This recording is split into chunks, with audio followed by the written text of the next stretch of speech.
microphone with the sound.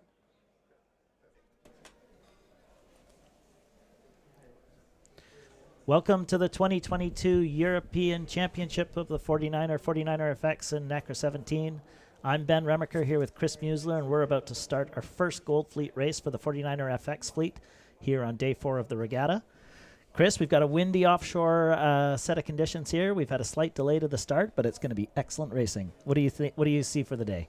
Well, we're in sequence right now. I was out there first thing this morning, and it's just been building. It was about 15, 18 this morning. Now it's in the solid upper teens, low 20s as the FX starts to line up. You know, I was out when the Nacra were coming out, and some of them were up fully on their foils, and then as they got further down the course, they had their lured hull in the water just to stay stable.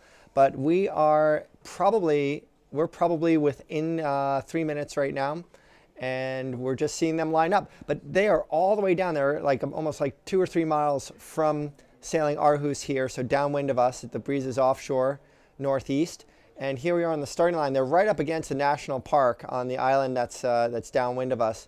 It's beautiful, but really choppy by the time you get down to the bottom of the course. Yeah, we're right up at the top end of the wind speed, so over 20 knots. It's also going to be offshore and very shifty.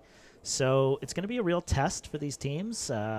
First major championship of the quadrennial. A lot of teams have taken time off from the Olympics. A lot of new teams that are trying to stake their claim at elite status. And we've got some of the names we know and some new names to see who's going to be able to separate themselves. And in the lead is the Swedish team of Vilma and Rebecca. And we'll see if we spot them somewhere along here. And in second place, we've got Martine Grail right there at the boat end, Brazil with Kaina Kunz. And you can see from our sideline shot here just how windy it is. If it looks windy on film, it's definitely windy out there. Teams are lining up to try and get a spot at the start line. Everyone's trying to carve out a hole. And you can see them struggling. So you can see how windy it is. Yeah, but we know these sailors can handle this. And certainly this is the Gold Fleet. So this is the best of the best. And, you know, with these are new sails, by the way. We can have this conversation as we go along this year with the fleet. So you can see everyone with black sails as opposed to clear sails. And that was a durability, sustainability call, among other things, for the class. But the one thing we know with these sailors is, you know, the FX has been in the Olympics since Rio in 2016. So there's now almost a generation of young sailors that have moved up, and even sailors that have gone to the Olympics that are now coaching the FX. So these fleets are solid, they're well established, and so 20 knots of breeze, this is going to be fantastic racing. Here we go.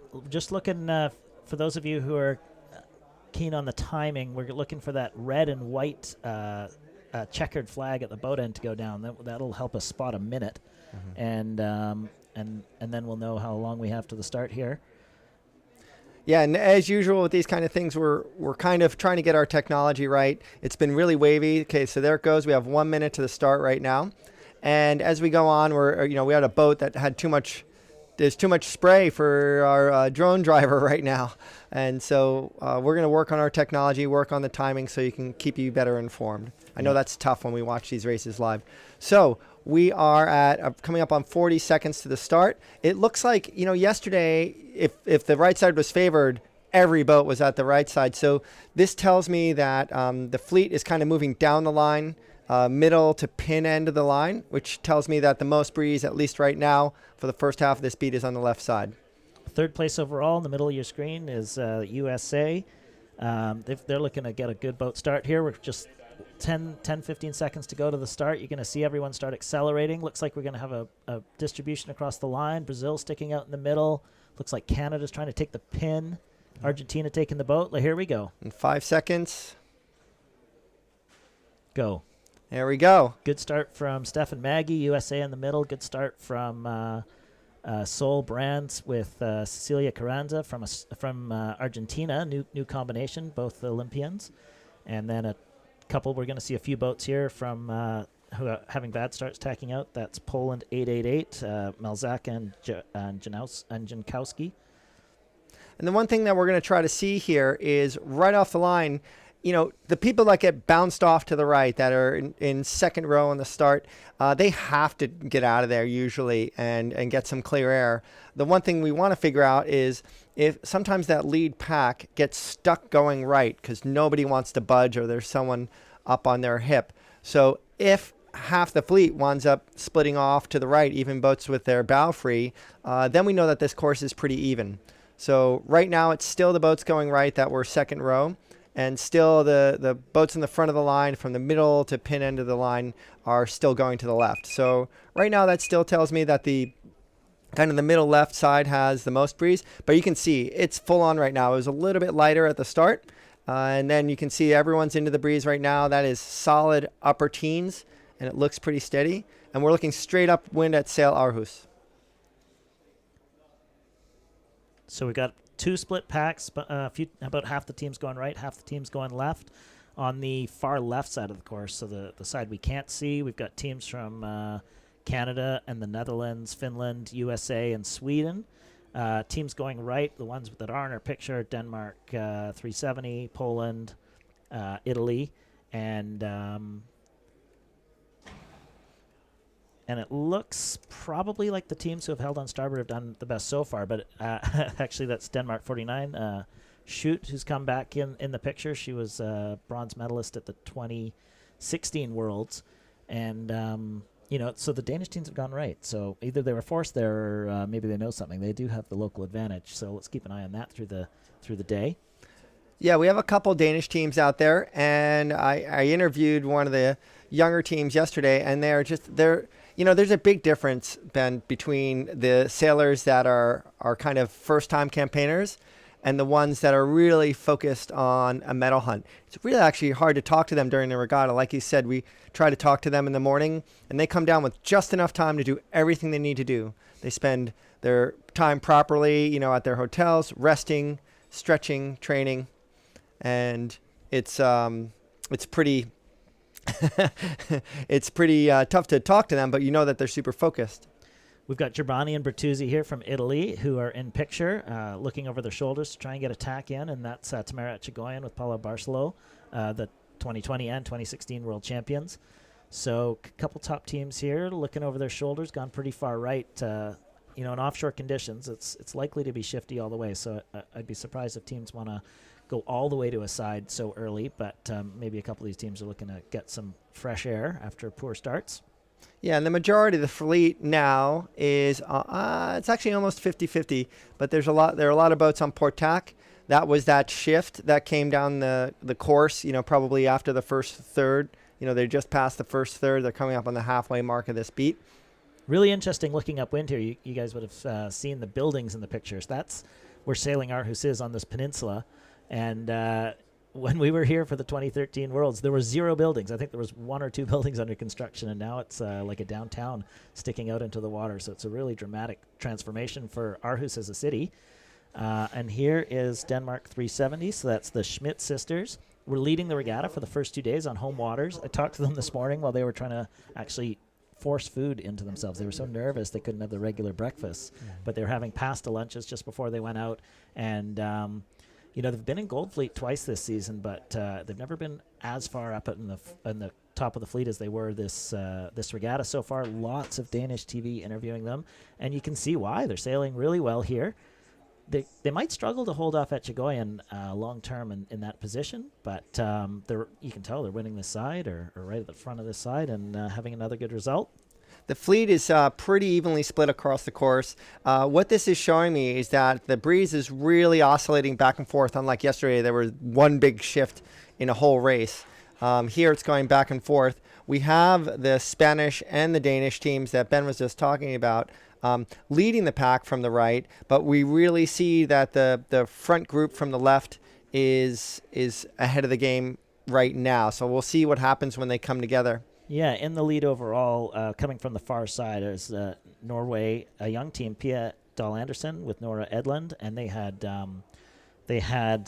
the Brazilians, Graelyn Kunz, the 2-time Olympic gold medalist, also crossing. So it seems like the left side is going to take the first cross. A couple teams here trying to clear their wind. That was Schmidt from Denmark sailing with Even Nielsby. So they're having a tough start to their Gold Fleet campaign.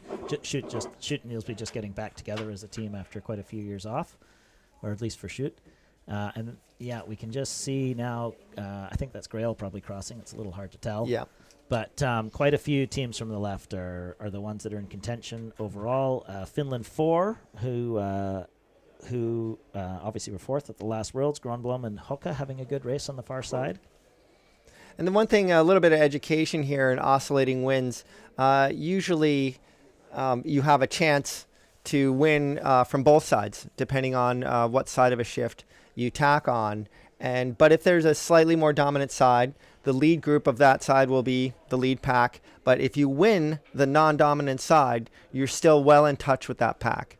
So I think that's what we're seeing here with the Schmidt Sisters. And go ahead, Ben. Just behind the leech of the Schmidt Sisters there, we can see the windward mark. So we're getting relatively close to the top mark here, probably another minute or two of sailing before we'll see the first teams around. Yeah, we should see Brazil and Norway getting to ley line right now, so they'll be the first attack for the mark. Big left shift coming in for the front of the fleet. Finland 4 is taking advantage of that, so I expect Finland 4 to be first to the windward mark, potentially Norway 372, Pia Dahl Anderson.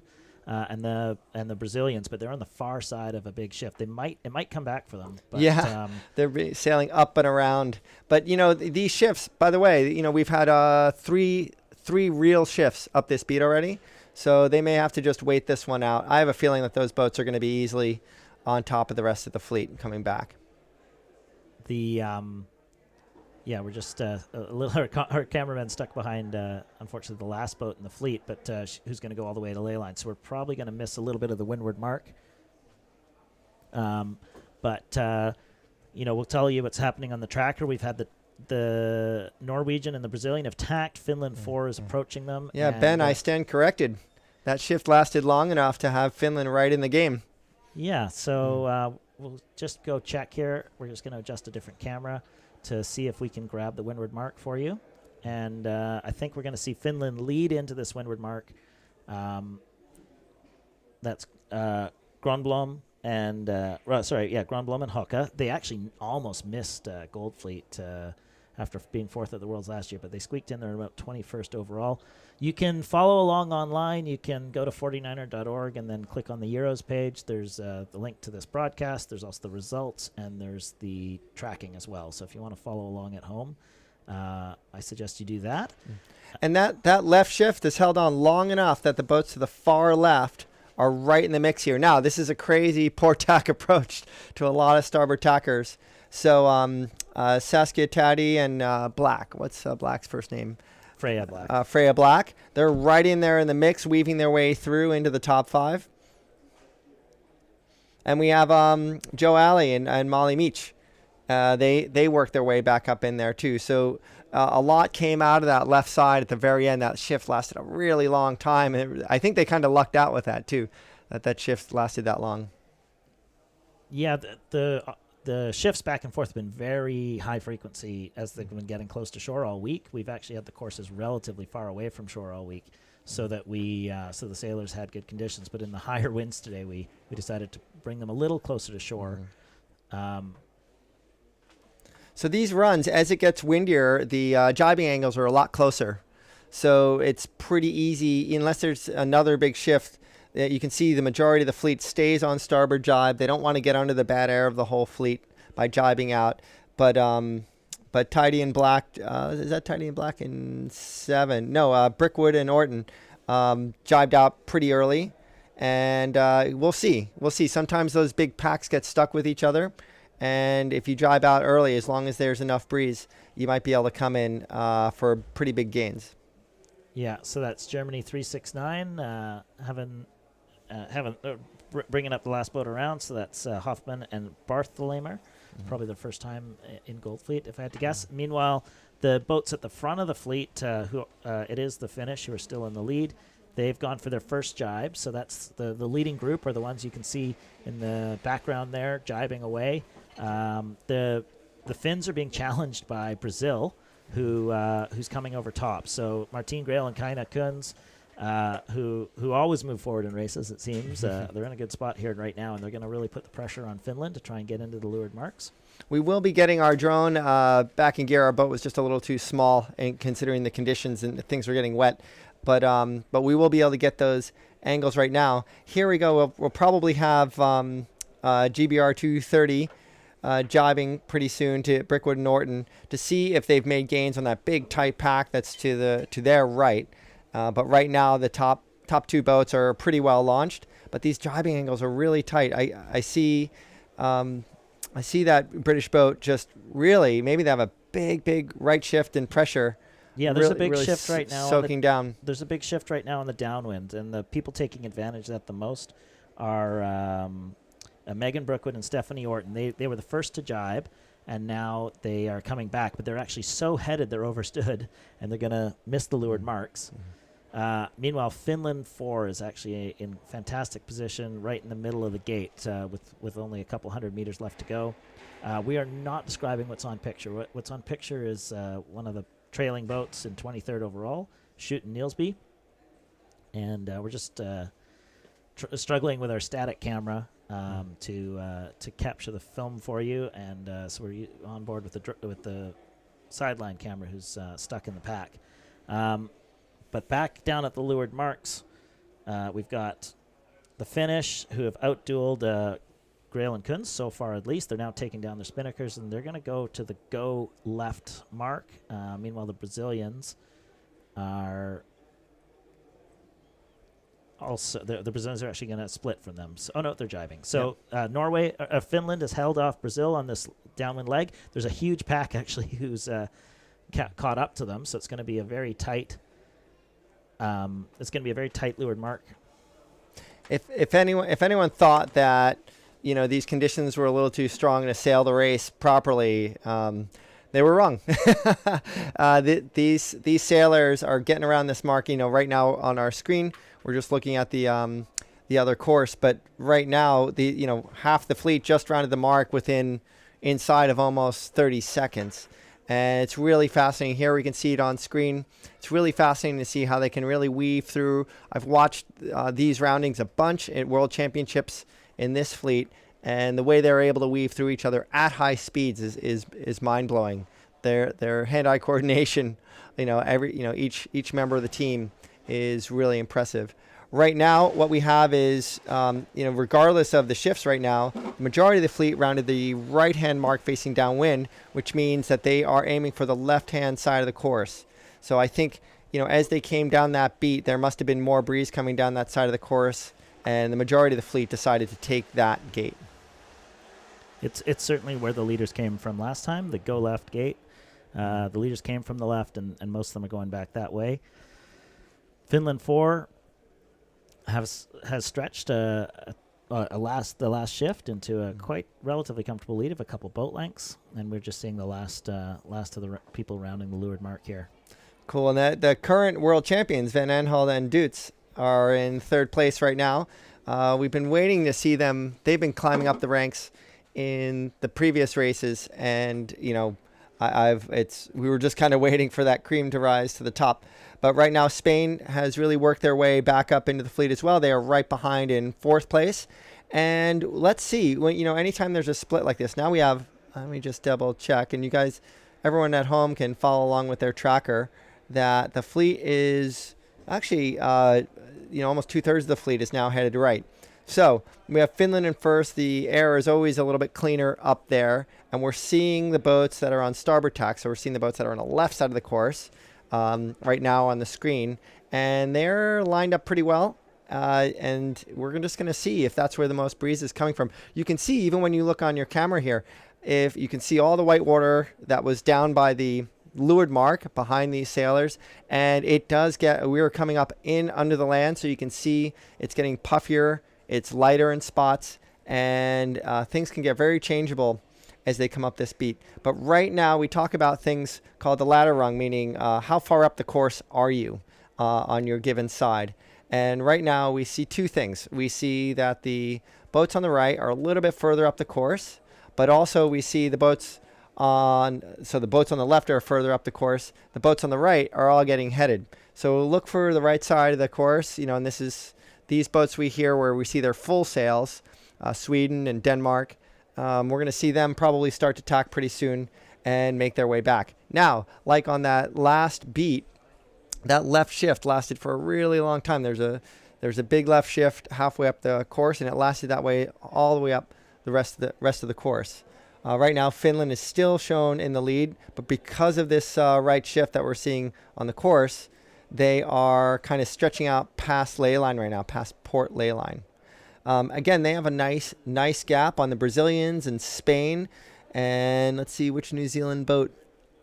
Joe Alley and Molly Meach, who came in from the left side on the top of that last beat. They were beneficiaries of that big, long left shift. But right now, the breeze is kind of evened off. Still, the left-hand group of 5 looks like they could be ahead of the rest of the fleet. But right now, we are looking right up on top, and we have the Canadian boat, Tenhoff and Millen, that are showing that the right-hand side is actually starting to be strong. I think that Canadian team just tacked, and now we are with France 72. And that is, we're a little bit, I lost track of that. Sorry about that. And now that we're looking down the rest of the course, it looks like there's a really strong lead with that pack of 5 or 6 from the left. The Swedish team of Bobeck and Netzler, who were really, on top of the FX fleet in the qualifying rounds, are showing their strength right now. Denmark 49. Let's see. That's Schmidt Nelsby. So we're kind of, they're sitting in 24th. They're near the back of the pack. So we can only look up at the boats that are on starboard tack where we can see the sails really well, and the boats that are coming out of the right. But still, that pack of 5 coming out of the left is clearly ahead of the rest of the fleet. And that is Finland, Granblom and Hoka, and Bobeck and Netzler still strong and kind of going back and forth with Van Aanholt and Deutz from Netherlands. And the Canadians, Tenhoff and Millen, they've had their moments in the fleet, and they're really trying to step up their game, and to be in the gold fleet, to be in the top 5 right now, that is not an easy task. They had to go through this big long qualifying round. So here is, let's see, this is the group. Actually, this is the group that's on the right-hand side of the course when you face upwind, and we're watching them go upwind right now. That group is led by Roble and Shea, but they are, down in the teens right now. The group that we're really focusing on, at least in terms of the top group, is coming out of the left-hand side of the race course, which is, if you're looking at your screen, it's to the right. So we don't see them yet. This is the rest of the fleet. This is kind of like the end of the top 10 and the middle of the fleet, and everyone's just kind of, the majority of the fleet is stuck on port tack.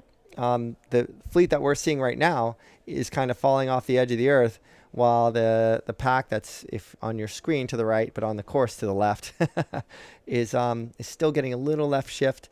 Most of them are overstood a little bit, but I have a feeling that unless there's a big right shift at the end of this fleet, that group of 5 is going to get across the Tenhoff and Millen, who are leading the right side. But we'll see. With 4th place, Bobeck and Netzler, that's where we're gonna really focus on 4th place and 6th place, the Canadians, to see if at the very end of this beat the right side comes back. That's where you're going to see some big changes in the next probably like 30 seconds to a minute and a half. So basically in the next minute, we're going to find out if that right-hand group made the right call, overstanding the ley line a little bit, and has a little bit of a right shift.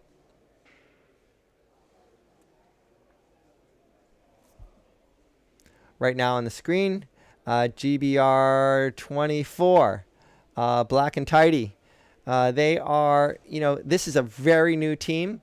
Saskia is a world medalist and multiple Olympian, Irish and English, and she's taken on a new skipper.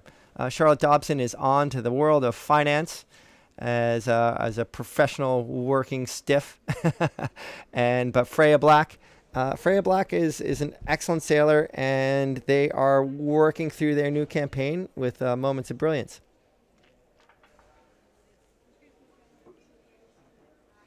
Right now, as we get to the top of this course, now that we've focused on that, so that left lasted just long enough. We have our first rounding marks. Finland still able to hold on to their lead. Odile van Aanholt, and let's see, what's her crew's name? Annette Deutz. They were able to squeeze into second place, while Grail and Kunz slipped to third, but still are holding on strong to the top three. It's really hard to shake someone like Echegoyen and Barcelo, Tamara and Paula, and then Joelle and Molly Meach still slip back 2 places or a place, but they are sailing really, really strong right now. So as the rest of the fleet comes up to the weather mark, that left-hand group, that top 5 lasted, and the person who just held on to that group were Ali and Meach from New Zealand. They just held on while that last group from the right, led by the Canadians, Tenhoff and Millen. Now I think they lost a couple boats on that rounding, but led the group from the right that were really strong in that last top of that beat. So this is awesome footage right now. We have, let's see, Canada 6, Lewin LaFrance and Lewin LaFrance ripping down the run. They are in the bottom of the pack right now, but this shows you the type of conditions. Even this close to shore, the water's really choppy because the whole fleet went through this piece of water before. So, it's a little harder for the Nacra sailors to get through this kind of chop because their foils are kind of slicing and dicing the chop, and they have 4 foils in the water. But this isn't easy either, and the waves are just going to get steeper as you get towards the bottom of the course. Now we have in 8th place, Tenhoff and Millen. We were talking about them earlier. They had come out of the right-hand side of the course, and if they'd just gotten a little bit of shift, they were leading that group out of the right, and it just got them just basically into the top 10. They were almost in 4th or 5th place at that point. But you can see as we go down, more and more whitecaps as you get to the bottom of the course. We can see our leeward gate there. The one we're looking at right now is the right gate facing downwind. Then you see the committee boat, and then to the left of that on our screen is the left gate. So let's take a look at how these standings are shaping up. That top 6 is staying really strong. And really, the Finnish team of Granblom and Hoka are launched. And that's really impressive. We wanted to talk about that Finnish team because, to be able to hold off Grail and Kunz, on that first upwind leg and that first downwind leg is so impressive. Ben, while we have a little bit of a gap here, and actually we see Odile van Aanholt and Annette Deutz coming into second. Tell me about that Finnish team. They're not shaken by anything. No, I mean they had a very impressive 2021 season, where outside the Olympics, did well at the Europeans, and then did very well again at the Worlds, and they're obviously showing they're for real. They've got Thomas from Poland as their coach, who was one of my contemporaries. So one of the Thomas Januszewski, I think.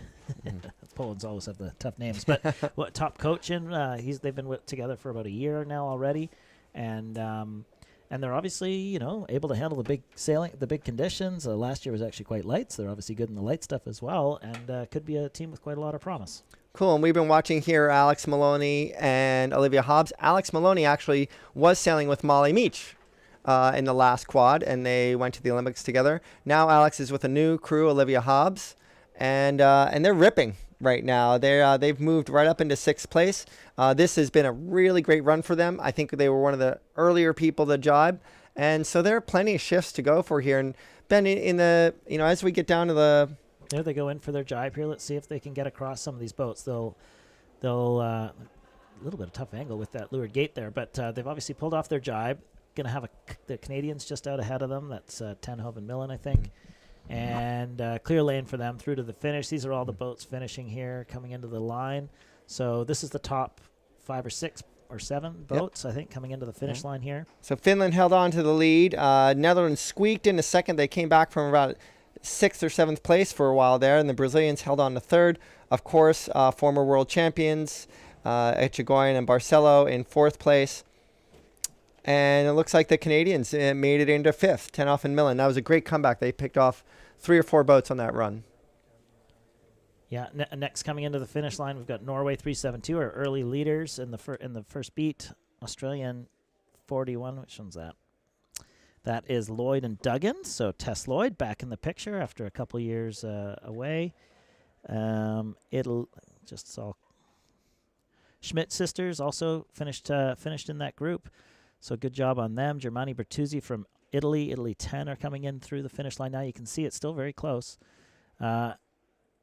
There's USA, Steph and Maggie having not their best finish after a pretty promising start to their race. So I think they got tangled in the right side of that first beat and missed on the big shift. So tough start to their Gold Fleet campaign. They were in 3rd overall heading into today.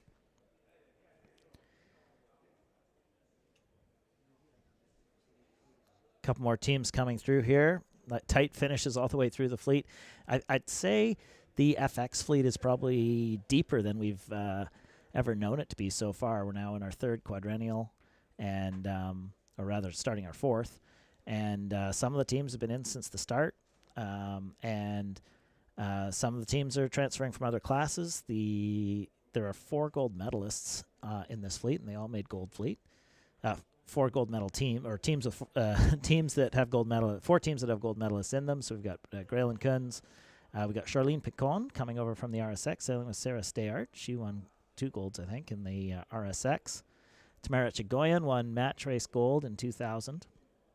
And then Joe Alley won 470 gold. And they're all here in this fleet, not to mention the silver medalists like Alex Maloney and Molly Meach and others. So lots of talent in this fleet. And then we're seeing actually young sailors, Grondelom and Hoka from Finland winning races. Van Aanholt and Dutz.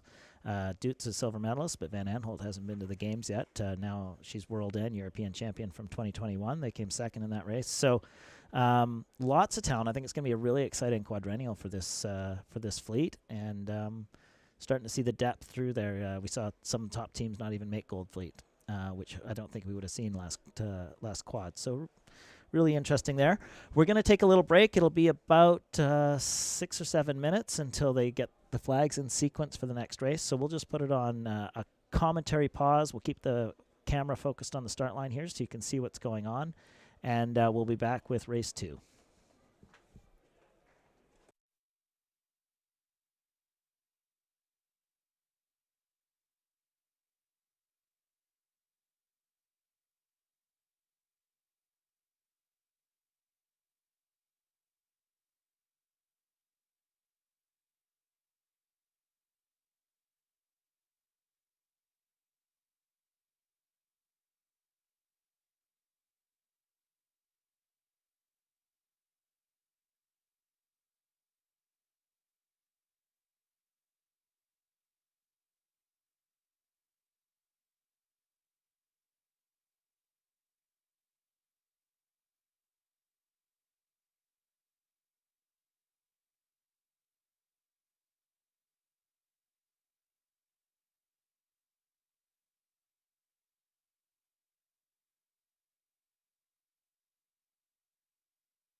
Welcome back to the 2022 European Championship from Aarhus, Denmark. I'm Ben Remaker with Chris Musler, and we're about to see race 2 of the Gold Fleet in the 49er FX. Breeze on again. We've got the teams lining up. Fairly early pre-start here, probably about 3 minutes to go to the start. And we saw the Finnish team of Grönblom and Hocht, was it? Take that Hoka, take the first win, moving them up from about 21st or 22nd upwards. But we also saw Brazil and Sweden and the Dutch Van Aanholt have good races. So the top teams also securing themselves. What are we noticing here? We're going to see some teams battling that with offshore conditions. Probably there's lots of opportunities for them to get a decent lane. All they're looking for is to get a lane so they can tack when they want to on the shifts. So I don't think we'll see a particular bias on the line side of things. But we did see the top teams come out of the last race, so there could be some teams fighting for the pin. We'll see as the start develops if that's the case. Absolutely. And one thing, I was just trying to figure out if it was the light or what it was, but the beginning of that beat, just for the first, minute and change, it looked a little bit lighter, and then the breeze really came on for the next 2/3 of that race course. So right now, we know that 49ers set up really early to the line. I'm just trying to get a handle on the timing right now, but they can hold their place really easily. And what we're seeing right now is, just like Ben was saying, in that last start too, the fleet was pretty evenly spread across the starting line. Right now we see the pack really right in the middle of the starting line. We know that's going to move down as we get into the 30-second, 20-second, and they usually accelerate really late in these boats, but it's really choppy, so we'll probably see them accelerating in about 15 seconds. Right now we're working on our view, and we're getting into the timing. It's probably, I can't see the flag on the other side. Are we still up, so we're over a minute to go. Yep.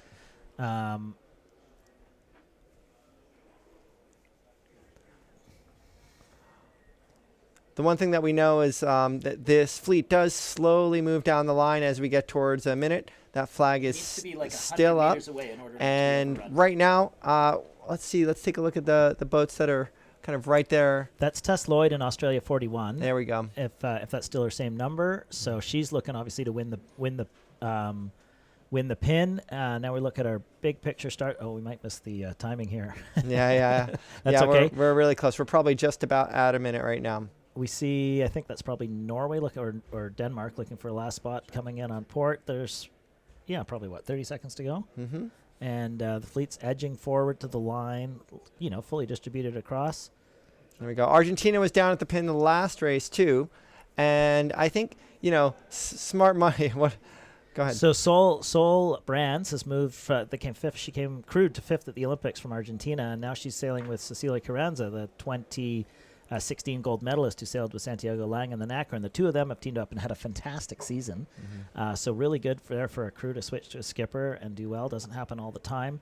Mm-hmm. But we see Argentina trying to win the pin. 2-1, and there we go. We're what off. A great start from the Argentinians. Yeah, if they weren't over, they've just won the start for sure with their bow clear. Britain, that's Freya Black and Saskia Tidy, 2 up. Tess Lloyd in Australia 41. Grönblom from Finland in Finland 4. She doesn't have a sticker or a flag on her sail because that's a replacement. She ripped her sail in half in an incident that she got redressed for earlier in the week.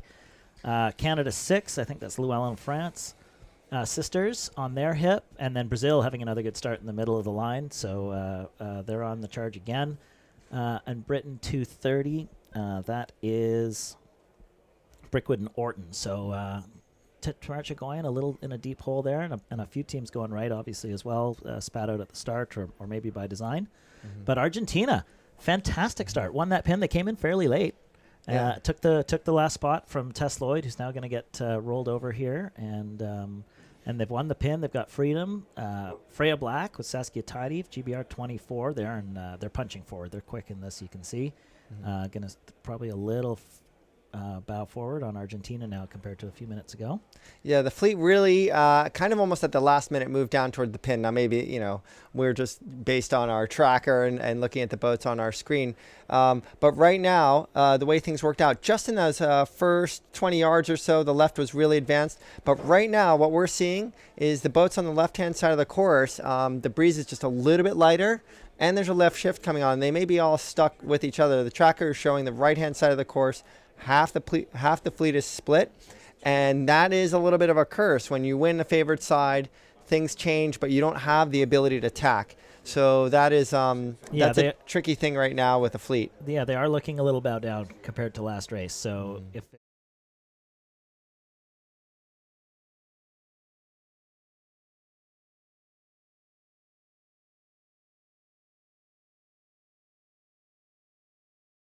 are the best in the world. This is the gold fleet right now in the 2022 Europeans, but it's still, you lose an awful lot in attack and you spend it wisely. Yeah, look, so Argentina here has pulled through nicely with when compared to GBR. I think they're just about putting GBR in their windward hip here, trying to pinch him off. It's pretty close in the tracker. They're both obviously have been headed a little bit, but none of them are tacking off. I wonder who's holding them up. Maybe it's New Zealand 75. Is that Ale and Meech?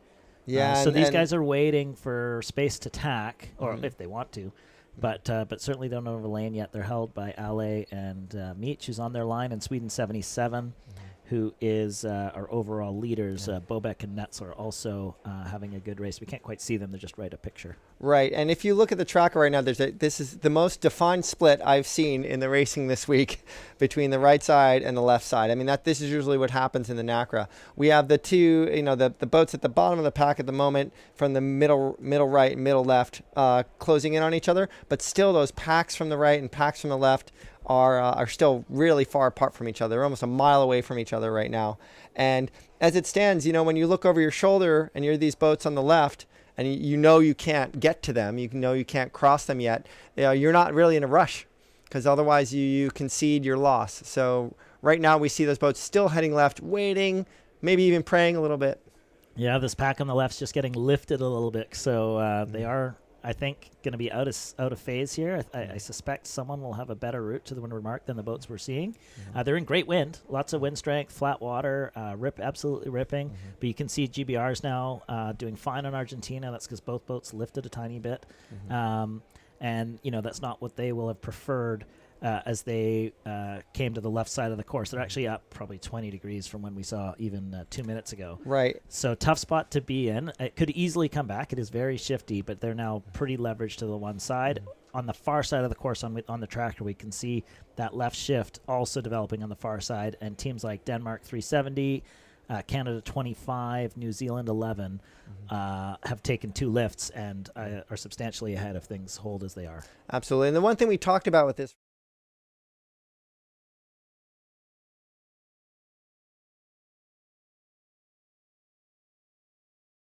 we were told it's very unusual to have 6 straight days of breeze, and it's been from roughly the same direction or pretty close to the same direction all week. But it's shiftier than these fleets are used to. Yeah, and we see them. They're getting to the edge of the ley line. Saskia Tidy and Freya Black tacking. Now Argentina, Brands, and Soroli tacking. They've come underneath the mid pack. These are all still boats that held on starboard from the start. Going to be a duck here from Argentina as they and they come back up and then get tacked on by Llewellyn and France. But Argentina's going to poke through. Great sailing from them. Yeah. Absolutely fantastic sailing. Canadians, I would have called that a misjudgment from them. Probably not the lane they wanted, considering they had all that time. But and Freya Black with Saskia Tidy, real tight battle here with the Brazilians underneath them, and then Tamara Echegoyen there. So those are all gold medalists except for the British in a row, because don't forget the Argentinians have a gold medal on board as well. Yeah. Tough, but I do think the other side's coming in way ahead. So we can see the black dots left of screen, and those are boats that are only a couple hundred meters from the windward mark. And this is a tough look. This group from the left had absolutely no choice but to hang it out there to the ley line. The one thing that we do know is if whoever wins this left pack is just going to be just getting their fingernails into the top 10. and that's the best they can do. We have Roble and Shea in 7th, coming out of the middle of the fleet, middle of the course here. And I think as we look at this on the tracker and then also on the water here with this left pack right on top here that we're watching, excellent footage of these teams just pedal to the metal. Brazil is in fully control of this group of 5 coming out of the left, and they really them and Finland have the best shot of staying in the top 10 of this group. All the other boats to the right here that we see in this shot are really going to have a hard time getting through on port the rest of the starboard tackers in the fleet. So this is really challenging. What we're going to see here is this is interesting. We have USA 8, Roble and Shea coming out of the middle. They're going to tack underneath this group. This is great footage. We have these boats coming in on starboard. And let's see, there we go. Yeah, they're just below Cool. ley line there, so that's a couple tacks to go. Exactly, but it's really clear that they're ahead of the boats that were to the left of them. We're going to probably see, can we see in this group of left where Roble and Shea are? They should be tacking to leeward. Yep, they tack to leeward of this big pack right here, and they're the ones that are going to be holding up this group. So the right pack has had a huge header just before this windward mark. So most of them thought they were on ley line and are having to do 2 extra tacks. That's brought the 2 packs a little closer together than they might have been. But we're going to see Canada 25. They were leading. The pack had to do 2 extra tacks at the last minute here. And they're still going to make it around the windward mark in first. That's Tenhove and Millen, Olympians from Canada. And actually their parents were Olympians too, I believe. Yeah, they had a great race that last race. They're keeping rolled in it by Norway. So Pia Dahl Andersen having a second fantastic first beat. Good on them. They're gonna. That's a new team. First time we've really seen them in the international circuit. They've been training with their Norwegian counterparts, and great racing from them. Excellent footage here. Still, we haven't had anyone from the left yet come into this group. And, of course, it was the Americans, Roble and Shea, who kind of came out of the middle and just tacked underneath this huge pack, this trailing pack on the left that just couldn't make it happen. The fastest boats in the fleet split. There's the Americans around there, and Finland 4. So we're just starting to see a mix of the 2 packs. There we go. There's the bright colors now that we're in close. Look at there's the Spanish Echegoyen. Right, and watch carefully. I mean, we can talk for a second about the weaving in and out coming up into these weather marks because it's hard to tell who's going to come out ahead. You see the British team well above port tack ley line having to weave through downwind boats, and that happens sometimes when you're just trying to keep your air clear. Yeah, that left pack, really made a mess of things, to be honest. They sailed a header to the left corner, then sailed a header back, and then got overstood when a far left shift came in at the top. So lots of extra distance sail. Let's see, the Brazilians jibed out there. So they're the only reasonably top team. They're not doing that well in this race that has jibed already. Most of the other teams have held on longer. I guess some of the leaders have come back. That's Canada 25, first back. Norway outside them in the blue kite. And we know, we're starting to, the more I watch these things and the more I watch it unfold on the tracker, we know Grail and Kunz, sometimes they just want to get some clear air. They're probably one of the, 2-time gold medalist. They won both gold medals on offer for the FX class, and they just want to get their bow free. So, yes, they sail really smart, but sometimes they just want to get their air clear. Yeah, so there's the leaders in the orange kite. On ley line, essentially. Norway, we're happy with seeing them at the top of the fleet. It's new faces. Yeah, and we see the world champions here, Van Aanholt and Deutsch going for their jibe on the outside here. We got, so Norway got left behind by the Brazilians and Finnish in the first race here. They're holding on a little better this race, but we can see the Canadians in a position where they could roll over top. Hard to tell from the tracker exactly how close they are. But the Canadian, it might be lifting here. It seems like the Canadians are edging forward here and have taken the virtual lead for what that's worth. But it will be puffy, and there should be enough wind for everyone to hold their lanes. We'll see how the different puffs and shifts affect people. But Norway's in a fantastic position here. They ought to be able to jibe and get to that go left gate, the one at the bottom of our screen as we see it, as they wish. Awesome shot here of Aanholt and Dutz.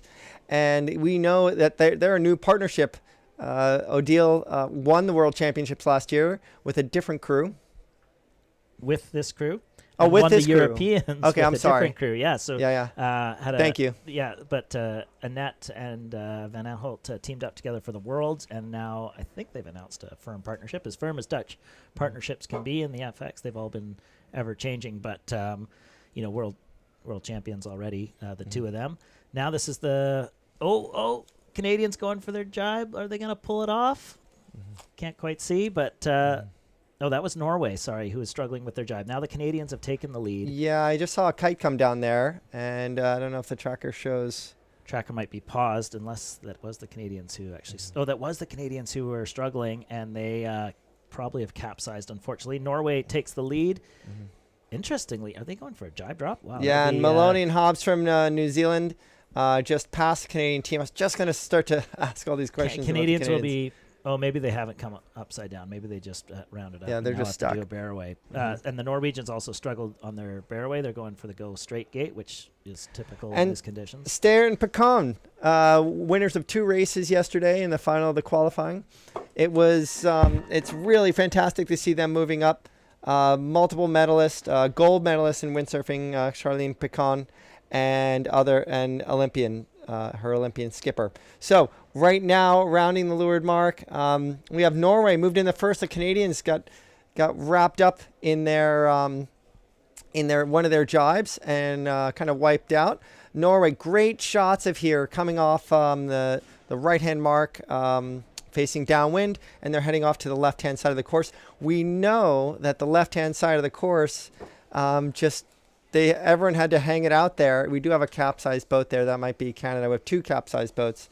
But we know the left side of that course didn't quite work out. So we have the full fleet heading left. I wonder if things have changed a little bit here. But great shots in Norway headed left. A couple boats capsized on the course from that downwind leg. We got Spain 23 capsized. It wasn't Canada. Canada saved their boat somehow, and they're around the leeward marks. Yeah, in 10th place right now. Just trying to work out who the other boat that's capsized is, but we'll try and get that to you shortly. Great. So again, it's Australia 47. So that is Harding and Wilmot. Annie Wilmot with a new skipper.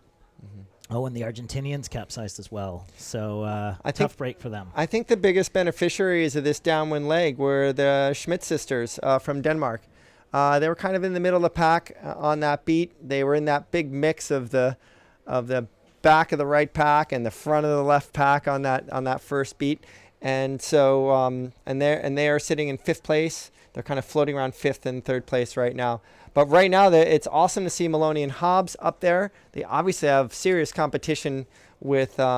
Lots of ones on these sails. We got the 1 for the world champion. We got 11 for Maloney and Meach, Maloney and Hobbs. Tell me about the significance of the numbers. 1 through 10 is the world championship finish. Okay. And then 11 through 99 is your own signature one. But, of course, if you've been in the fleet for a while, you get whatever number you want. You so get 11 choice. would be a popular one, as you can imagine. So yes. Actually, Maloney and Meach sailed together on 16, and then neither wanted to keep it. So they switched to 11, and I think... what's Meach sailing with Ali? It's 75. So just a random number they've chosen. Well, that was great footage there, and we know that the Schmidt sisters really have been lighting the world on fire this week. And I kind of hadn't heard about them too much going into this regatta, but they're sailing really well right now. And did you expect them to perform so well this week, Ben? They've been in Gold Fleet twice this season already, Kiel and Palma. So, that's positive signs, but certainly top 10 finishes are different than just making Gold Fleet. So, maybe they're breaking out in the scene. I think they had a good season last year as well as they were getting up to speed. So, team to watch. Obviously, lots of top skiff tradition here in Denmark. So, they've got Jenny May Hansen as a coach. Yeah, perfect. The bronze medalist from Rio. So lots of good advice, and of course there's been plenty of top Danish skiff sailors over the years. So the 2 of them came through 29ers and obviously sisters, so firm partnership for years, and now they're able to show how to do it in an FX. So it takes a little while to get up to speed with the boat and the strength and the size and the Olympic circuit, but they've obviously got a strong backing and strong advice. We're seeing these 2 boats here, New Zealand and the Dutch lifted again on the far left side of the course. Yes. So just when they want a header, they're lifted. So they're going to hold on a little bit here, and we'll see if they get one or if they get left out. Yeah, I think this beat is shaping up a little bit different, largely because of the spread of the boats. The majority of the fleet is more in the middle of the course as opposed to spread out really far in the end. This left-hand side, we had the Dutch just tacked, and so they're heading back towards the ley line, port tack ley line. Let's see if they're on it. We're definitely going to see Maloney and Hobbs tack right after that. They were probably just waiting for Cleara, and there they go.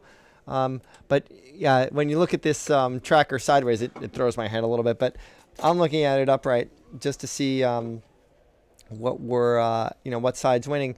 The top three on each side of the course looks pretty level across. When we talk about ladder rungs, how far up the course are you? The top three on the left and top three on the right look about pretty level. Now,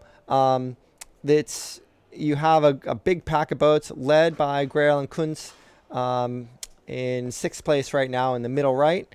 And that group, you'll see them starting to come back earlier on a shift, hoping to get on top of those boats on the left. So right now, here we go. This is a great shot here. If Van Aanholt and Duits can get across Sweden 77, then they have a really good shot at even the first in Norway. But right now, they are leading the left-hand pack. That doesn't mean the left-hand pack will cross everyone. It's probably the opposite.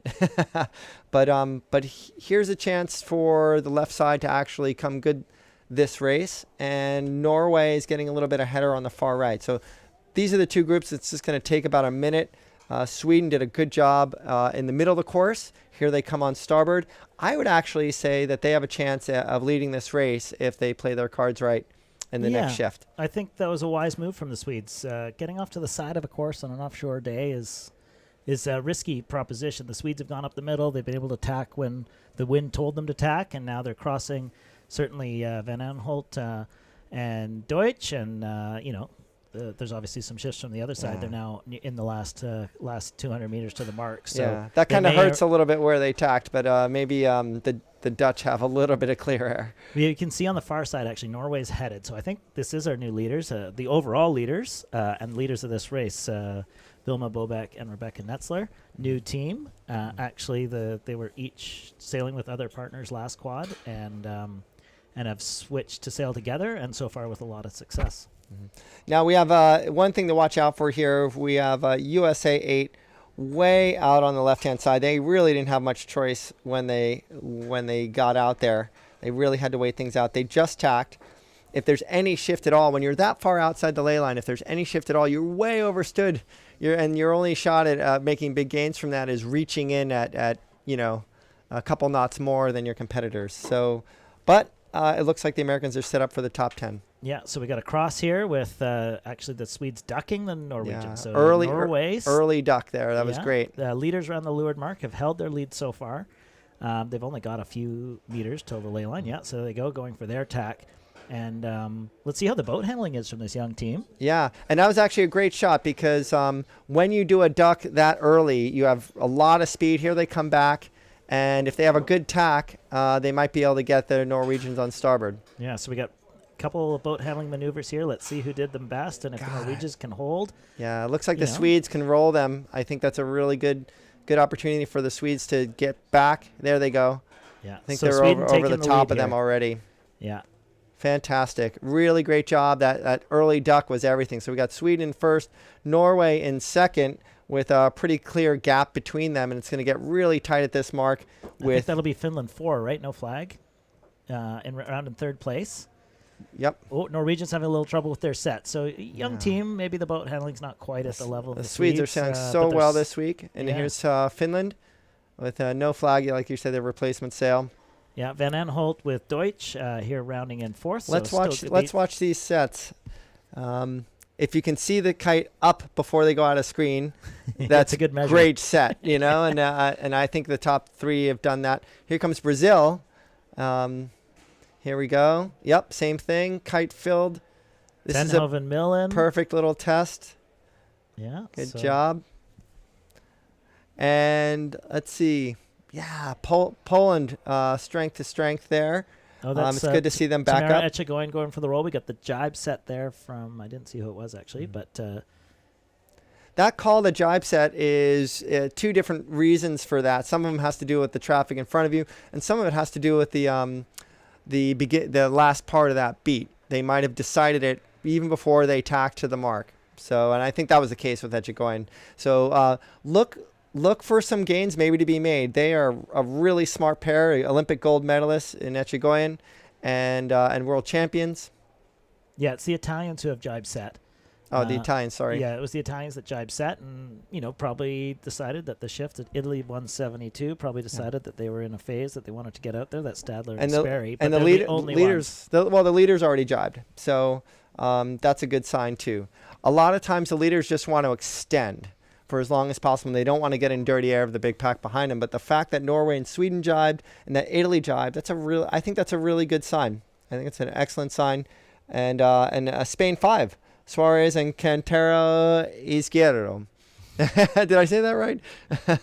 They jibe too, along with the Canadians. So I really do think there's something here. They're on the favored jibe. Port jibe looks like the favored jibe right now, at least for about 5 or 6 boats. So let's watch as this downwind leg develops. The Swedes, Bobek and Netzler, have had just an incredible qualifying series.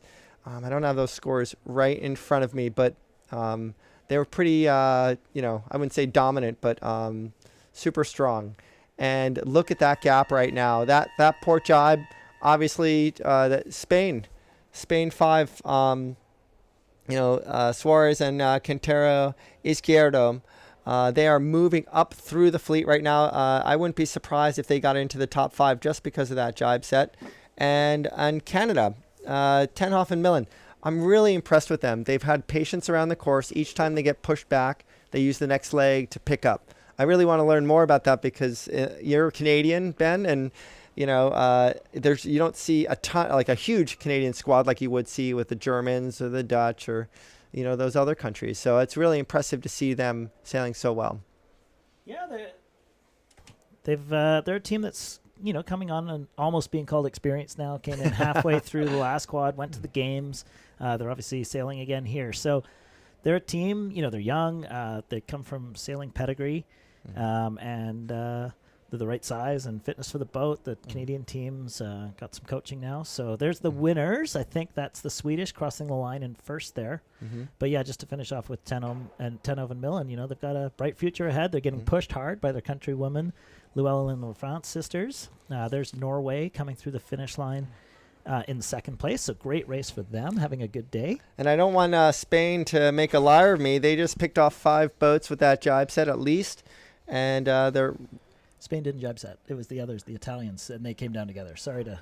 No, but the Spain 5.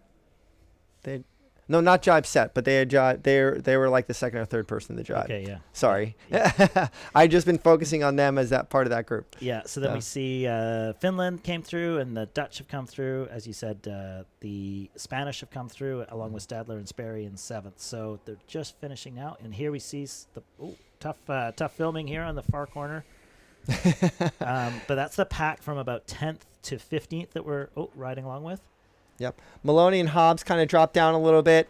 Grail and Kunz weren't quite able to break into that top 5 like they were so good at in the past. Remember, they got stuck out to the left corner, so they might be the top of those groups that got stuck out on the left corner of that first beat. Look how tight it is now as all these teams come rushing in. That's 10th through 20th, all in picture, all flooding across the finish line in a pack. Race committee's going to have to write down finishes furiously here. Remember, we were talking about the Schmidt sisters, and man, fortunes changed with that middle group. When that pack is so tight, it's different when you have a pack of 5 that's really tight versus a pack of 15 that's really tight. And you can really easily go from, You move from 10th to 20th. That's the whole race. Exactly. But that can happen at one mark rounding. And I think we saw in this downwind leg, being able to kind of get your nose out and get into just a little bit of breeze and sail the favored jibe is really hard when the pack's trying to do the same thing. And I think that's what we found with the Schmidt sisters. Roble and Shea were just hanging in there in 6th place, 7th place. when they tacked to lure to that group on the left, and they just weren't able to make it through, and they wound up 10th. Yeah. So the teams we still sailing are the teams that capsized in this race. Australia had a capsize. So did Argentina, and Freya Black with Saskia Tidy, along with out of screen is Tamara Chigoyan. Sorry, I was talking about the wrong Spanish team. That was Suarez and Izquierdo. But we saw a few teams upside down this race. That first downwind was pretty full on, and especially with traffic, makes it that much harder. And Astaire and Picon, they were up there in that race too. And it's really fascinating to me that once you're into the gold fleet, if you're deep, you're deep with a gold medalist. And so if you can't make a mistake anywhere around the course, and it's about minimizing mistakes. Yeah, so the FX fleet right now looks a lot like we've been saying the 49er fleet has been looking for years. There's depth. You can't make any mistakes. There's no catching up. Everyone's going fast. Everyone can boat handle. You capsize, you're out, certainly. But even if you get some shifts wrong, we saw the Brazilians there, couldn't recover through the fleet anymore, even on a windy day. So the standard of racing has certainly improved, and a day like this would have been real trouble 5 years ago. Yeah, we saw people who are podium finishers in the last 2 years not make the cut. So that's pretty nuts, but that's a really deep fleet. And, when we get into the 49ers this afternoon, we're going to be having the same conversation. That's a good reminder, Chris. So we've got one more 49er FX race coming up, followed by 3 49er races. Actually, I just heard the hooter go, so either silver or gold fleet for 49ers about to go on the water to join in here. Probably the 49er gold fleet will join after this race starts. So the action is going to keep going for all afternoon. And we've got one more FX race. We're just going to take a brief break here, probably 5 minutes, recharge the batteries, and we'll get back to you with race 3 of the day. Awesome. And I do want to remind everyone watching at home that we are in Aarhus at this fantastic sailing center that was built not too long ago. And we are in Viking territory. So the view that we're looking at had Viking ships cruising right by this same view. Many years ago, and it's probably, I think I heard it's like the oldest monarchy in the world here. The royal ship, a really beautiful, 200-foot motor yacht with gold on the front, and Danish red and white Danish flags flying from it is just next door on this beautiful waterfront. So we're in a really absolutely amazing part of the world. Historic, lots of history for how nautical advancements happened. Like the Vikings did a lot of rowing, but they also put up sails, and they've been certainly sailing these waters for now hundreds of years, and contributed a lot to where we are today. Still using the same waters. Yeah, and we can't say enough about Denmark. I mean, we're looking at a national park. Sailing in Denmark would not be what it is today with multiple gold medalists. I mean, the current laser radio gold medalist Anne-Marie Rindom is from here, the club, this little tiny black club right down the parking lot here, and Paul Elfstrom. Without the influence of Paul, with his multiple Olympic Games, multiple gold medals, multiple medals at Olympics and World Championships, he really turned this small nation into a sailing nation. We'll be back in just a few minutes with the next race.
Welcome back for race 3 of the 2022 49er FX and Nacra 17 European Championship. We're just inside a minute to go for the third race of the day. And as we can see, the breeze is still on. We've got a few 49er silver and bronze leaders in the foreground here, so try and ignore them. But we're looking at the FX fleet and dark sails at the back, all lined up, getting ready to get in for the start. And you can even see from that Croatian boat how windy it is on the downwind run. This is the FX course. This is the third race of the Gold Fleet. And we are really close. I'm trying to see what that flag is. Again, apologies, we don't have the time right up on the screen, but we'll do the best we can.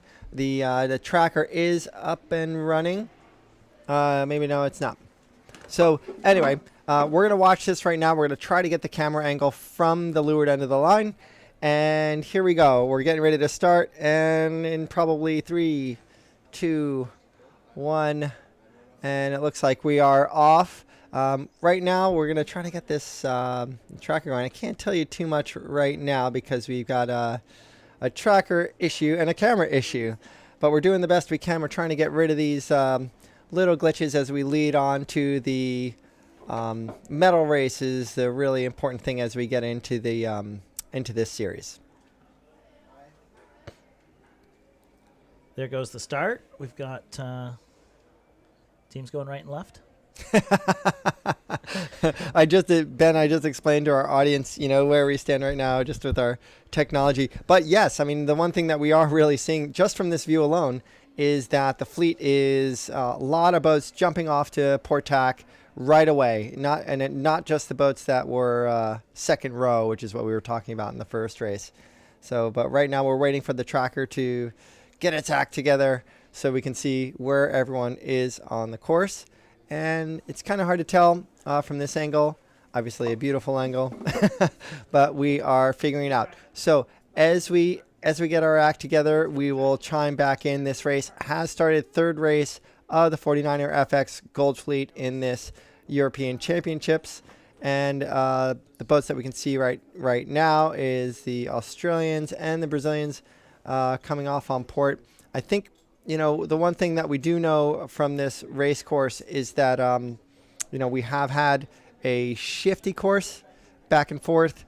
And in this race, it's not going to be any different. We're not seeing any big changes in the weather pattern for today. It's the windiest day of the week. We had gusts up to 30 in the very beginning of the qualifier rounds, but this is just one big system set up over Denmark. Came in yesterday with some small rain squalls that shifted it more to the northeast, more to this direction, but it's still offshore. And here we go. So we are on the race course right now. We don't know where we are in the course right now, but this is awesome footage. France 84, and that is Steyert and Picon. So Picon, multiple medalist in windsurfing, and Sarah Steyert, multiple Olympian. Am I right in saying that, Ben? I think she's a radial world champion, but I don't know that she's ever been to the games. So okay, gotcha. Yeah, she came third actually in the 2013 F49er FX World Championship on her home waters in Marseille. So here we are on the left-hand side of the course. We got our tracker just kind of catching up to us right now. But here we go, Steyert and Picon tacking off to port. The fleet, again, just like that last race, full split, big open air in the middle of the course. But what we do see right now is that the right-hand side is pretty advanced. So this group right now is playing catch-up on the left side of the course.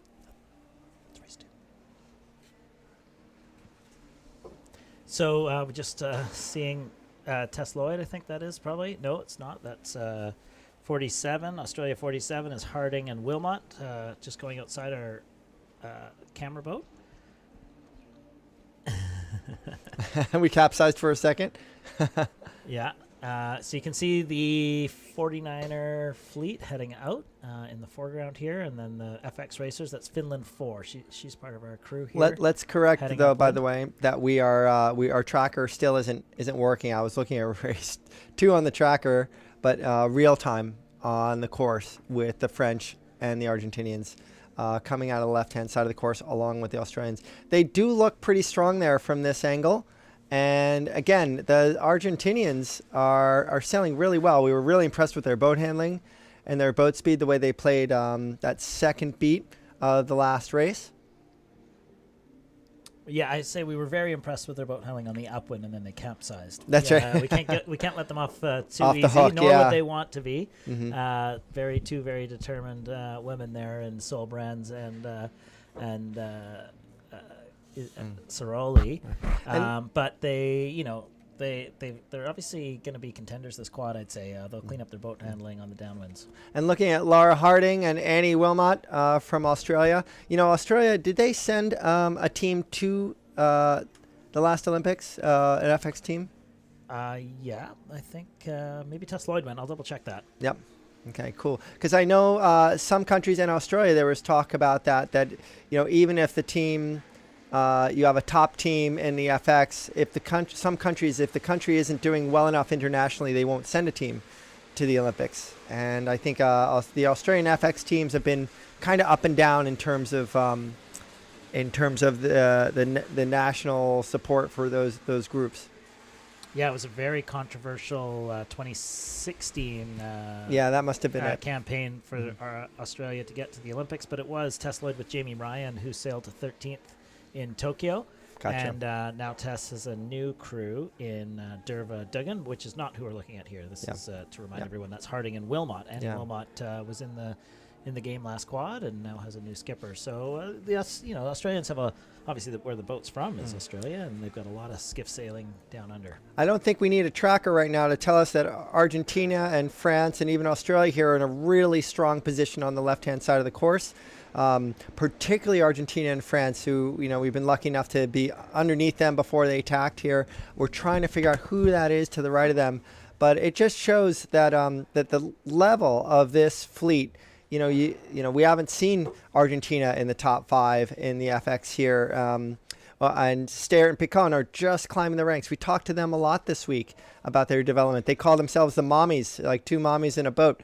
They both have children. Steyrt, since the 2016 games, has had 2 children. So, there's a lot going on in these sailors' lives, but they're sailing really well. The level's really high. And with that French team, they are just starting to find their way. Here we have the Bobek and Netzler just kind of weaving their way around the French and behind the Argentinians and then tacking up on the upper left-hand side. So they made their way through. I think the way this is working is there's a little bit coming in from the right and a little bit coming in from the left. Bobek and Netzler would not have come all the way over here to the left-hand side to touch base with the Argentinians and the French if they didn't think there was something up here. So here they are. Let's see if they made the right choice. Coming back in from the right. It looks like both sides are headed back at each other. So it's really shifty up here. It looks a little bit lighter than it has been. And here we go. They're the Argentinians. They're the Swedish that are the furthest left-hand boat. They went behind the Argentinians. Yeah, they're in a good spot here. We can see them all coming up in this windward mark. It's going to be tough to figure out who that is going to be. So it's a surprise for everyone. It's like Christmas here at this weather mark. I'll wait to see who comes out of this top pack. If we see Argentina and France and Sweden come around the top mark first, here we go. And it's the finish that won out of the right. That's what we see, the no country flag there.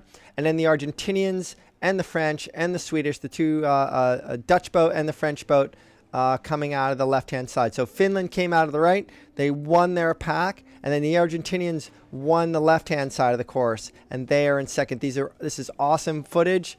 We have Van Enholt and Dutz in third place behind the Argentinians. That was a great beat. The left really came strong finally for this group of sailors. And the finish really just led the right-hand side of the course for that top beat. I think what we're seeing here is that the breeze has just lightened up a little bit at the top of the course, and the finish seemed to just be, just looking at that footage up there, Ben, that going upwind, in that more moderate, like 12 knot range on the top of that beat. The finish just seemed really fast. They seemed to leg out on that group that was behind them. They started out really close to them when we saw that footage, and then they wound up probably like 7 or 8 boat lengths ahead of the group that they were with, and that put them into the lead, leading out of the right-hand side of the course. Yeah, they look really solid, don't they, in all the conditions. Fast. For those of you trying to find the tracking at home, it is now online. So we'll have a little bit more information for you now. But yeah, Finland 4, fantastic sailing so far today, and they're going to obviously have to hang on. It's end of a breezy day. Let's see how their fitness is going. They've actually been jumped here by Netherlands. Netherlands won, the world champions, got inside and got the first jump, and they're on the shift. So that's the blue kite just to the right of screen. Could be overtaking the lead. Finland's struggled a little bit in their jibe and coming out slow. So new leaders of the race are Netherlands, and we see a bunch of boats rolling over the Finns, so including Argentina and Canada. Canada 25 again. That's Millen and Tenhove again. When we look up this course, we see a lot of breeze in the upper right-hand side of the course. That's why a bunch of boats have already jibed.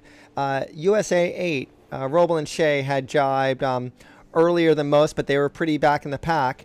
And let's see how they get in here. There's a huge pack to the right of them. They just jibe back and are trying to bring that breeze from the middle right-hand side of the course down the course. And let's see if they can climb through the fleet by that maneuver. Right now, there's a big pack to the right of them, but everyone else is sort of spread out in the front. The Netherlands got a really big jump. And on what happened to Finland? There they are. They're back and forth. So Finland rounding the weather mark in first, and now back in like 4th, 5th, 6th position. Somehow Odile Van Aanholt and Dutz, Annette Dutz just came clear and just got their nose out of that pack of 5. And again, Canada back in the mix at Tenhoff and Millen. Ben, you must be so proud. Absolutely, absolutely. They've got starboard advantage here. They'll be coming across, hoping they don't get jibed on by either Argentina or Finland in that picture, because they'll want to carry their lane all the way through to the mark. So that's to the right of screen there, and you can see Argentina has jibed on them, but it looks to me like Canada's going to get through on the outside. Maybe. It's all very close, isn't it? Yep. And one thing to let the observers know before we get down to this leeward mark, because there's going to be a couple lead changes or position changes behind Netherlands, I'm sure, is that this is race 3. There's only been like 5 to 10 minutes between races. The rest of the recovery is really tough for these athletes. They are athletes. And here they are coming into the gate. It looks like an early takedown for the Netherlands. For Argentina, they're inside boat. The Canadians are going to be outside. They're going to have to actually give room to both if they can get there. You can see how everyone's downshifting at that leeward mark to try to fit in. Yeah, and then we can see how close it is. We got a bunch of people having an attack, get the inside lane, trying to get across. This is the most thrilling part of any 49er race, trying to get around the leeward mark. Everyone's coming together. A couple boat lengths here and there can make all the difference, and, of course, the boat handling too. So Argentina, even though they were the second boat to round a mark, they rounded the right-hand gate facing downwind, and that put them right level with the Dutch, Van Aanholt and Dutz, who rounded the left gate facing downwind. Go ahead. So Canada 25 here did get around the outside of Argentina. So they're all, escaping the light winds. Our camera boat's trying to escape out of our camera boat's wake as well. Harding's doing well there to get a lane, but that's a tough spot for the camera end to block them. So this is the go left pack. The leaders, Van Aanholt and Deutz, went to the go right mark and are heading the other way in clear air right now, followed by Finland 4. Probably advantage to those other teams going on the go right side, but this is also the other pack, and there'll be plenty of shifts on this side as well too. This is a great view. Argentina just tacked away, and Canada rounded behind Argentina, and that just shows you if you have a clean rounding and you're able to put your bow down, how much extension you can get on someone. So all 3 boats here have just tacked, so probably they got a header, have gone to the left side, got a header, tacked over. So they'll be hoping that header holds for a little bit and they can cross the pack going the other way, get into the lead here, or certainly consolidate or reduce their leverage and their risk. So it's always a good sign when your whole pack tacks with you and you're on the side. One thing that happened here at this leeward mark, the right-hand mark facing downwind, took a big, 2, 3, 4, 5 those positions out to the left-hand side, and that looked like it really hurt them right now. They stayed on a header for quite some time. They waited a long time to tack, and now the USA team of Robel and Shea and Grail and Kunz were behind that group of boat. We're behind that group of 5 or 6 boats. They rounded the left-hand mark facing downwind, which takes them out to the right-hand side of the course, and that got them right back up into the top 10 and into the top 5. So those are 2 strong teams. We have Italy 10 in the middle, and Germani and Bertuzzi. And let's see how this works out. We have a group to the left, a group to the right, and one in the middle. Yeah, and you can see the teams on the right here. The wind's just bending down. So they're now on the right side getting into a header. And what do we see? We see Van Aanholt spot that, as she would. The world champion goes for the tack. We'll see. Okay, so Finland tacks underneath. So we're going to have our 2 groups come together. I would expect the Dutch to be in the lead here as they've just sailed into a header and then tacked back. You can see the boats on the left, Argentina and Canada, are now bow down. So they have done okay, the teams that went left. They came back on partially a lift, but unless they decide to go underneath here, which I'd be surprised, I think they'll just try and stay in contention with the rest of the pack, and already in 3rd and 4th spot here. We're looking at Argentina and Canada, but the Dutch and the Finnish are going to get some extension here and extend their lead. And just on a strategy side of things, we just lost. I was just about to talk about them. The Italians, Germani and Bertuzzi. There's something about being in the middle of courses usually okay, but you have to be close to one of the groups. And when you're just in the middle by yourself, it's really hard to pass anyone. You need some leverage, but you need some leverage on at least one of the groups and be close to the more favorable one. And the Italians are kind of being what we call ping-ponged in the middle of the course, and they may get passed by both sides. That's the risk of being not in touch with either side. Yeah, this is, the first, this second leg is playing out much differently than the first leg, where the packs were kind of separated by having to hold lanes on the start and getting held out. And with the teams more free and having less intense, they're able to tack back and forth on these shifts, and as a result, you see them going much more up the middle than the first beat. Argentina here did tack underneath the Dutch and the Finnish, so they obviously weren't ready to consolidate underneath and wanted to have a little bit of leverage, still looking to go forward. You can see heading into dark water here. That looks like a puff to me. So, race isn't over. I really like the Argentinians' position. They're in touch. They didn't force themselves to go back right. They came back on a little shift that those other boats were on, and this can only help them. They're not going to lose a position, but they can easily gain a position or 2. Yeah, the tracking is showing them on a 25-degree different angle than the Dutch, which are really not that far away, only 200 meters away from them. So they're actually headed right now. According to the tracker, maybe it's come back a little bit because it doesn't look that down. But the Dutch are almost pointing at the windward mark, only a few hundred meters upwind of them. Right, and when you're Argentina, even if you do have that header, if you see them shearing up that high, you can see it right here on the tracker. It's not the time to go back. You almost have to kind of wait. You see Canada 5. So Canada 25 and Argentina 16 were basically right beside each other. Now they've both taken headers. But watch this. You see the patience that Argentina had. They let Netherlands go through that phase. That was not the right time for them to go back. These boats don't tack very quickly. If you were in a slower boat, you would have taken 2 tacks. You would have taken that shift, gone and get into the outer edge of that one and tack back. But now here they go. I think they have to be patient on this side. I think nothing's happening very quickly here. You saw with the Dutch, that shift was short but really dramatic. And let's watch this unfold. I really like where they were. I really like where the Argentinians had some patience.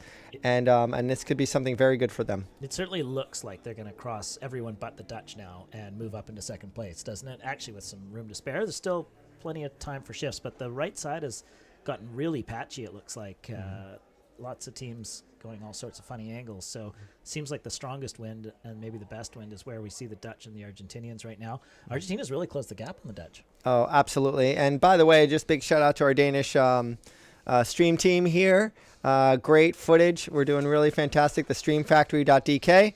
And they're look at the Dutch go for attack, and really then they puffy. Decided to hold just for a second. Amazing. I think what that was is there's this thing you do when you really want to slam on someone, where you just want to get it just right. You have enough room to make an adjustment in the middle of the attack. So anyway, the Dutch in first. Brazil, that the Dutch led off. Brazil came back there. It looks like they're in second or third place. Finland has come back from the far right. We're on the ley line to the weather mark. This is a left shift. And USA and Brazil, it sailed that downwind leg really beautifully. They put the left-hand mark facing downwind. They got him off to the right-hand side. And even though the left-hand side is winning, Brazil and USA sailed through the fleet together and used the right-hand side of the course of this beat to get in touch with the top 5. Here we go. I'm just going to scroll down a little bit here. Finland is back in play. They were just on the right-hand side of the course, that whole upwind leg. They were 7th or 8th around the leeward mark. And, man, this is close. It's really shifty. I bet you we have like 2 more shifts before they get to this mark. But at least right here, it looks like the Netherlands may have to duck Finland. Finland's overstood on this ley line. And here they come. Finland looks like they're coming in first. They hung it out on the right-hand side, that whole upwind leg. They were in around 7th or so around the leeward mark, 6th around the leeward mark.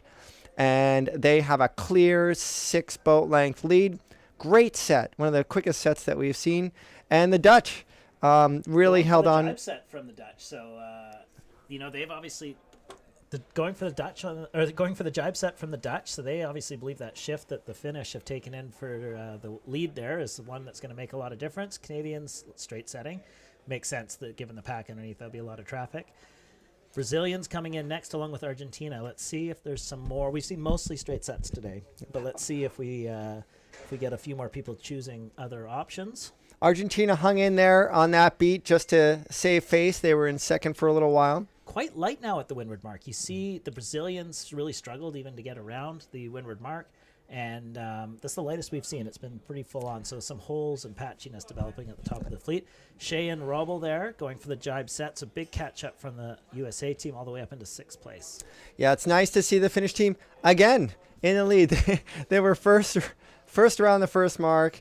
Then they were 7th or 8th around the leeward mark, and now first around this mark again. So this upwind leg is super changeable. But man, that is, if you talk about the delta of someone's race, where how many changes in positions that they have during a race, you got to give it to the Finnish. If they win this race, it's one thing to have like the Brazilians be sort of deep and work their way back up through the fleet like they're doing right now. But for the Finnish to be in the lead, get deep, and then come back again, while the left-hand side of the course was winning with the pack, and they passed everyone on the right-hand side of the course. We need to talk to them after this race. There's something special going on with them. Absolutely. Look how committed they are to their downwind trapezing here. They're looking rock steady. Shoulders back. Blast downwind. Black sail. Black on black. Black on black. It's a good look. We'll have to get them a new mainsail sticker for the next regatta. But no way. Keep it black. That's their signature look now. Exactly. And let's see if we can follow them all the way into their jibe. That'd be. Let's see how they do on that. It can't be too far until their ley line, although they're pointed basically straight down the course right now. So yeah, that's a big, we saw the big Dutch puff. jibe set. They were in second, and they're underneath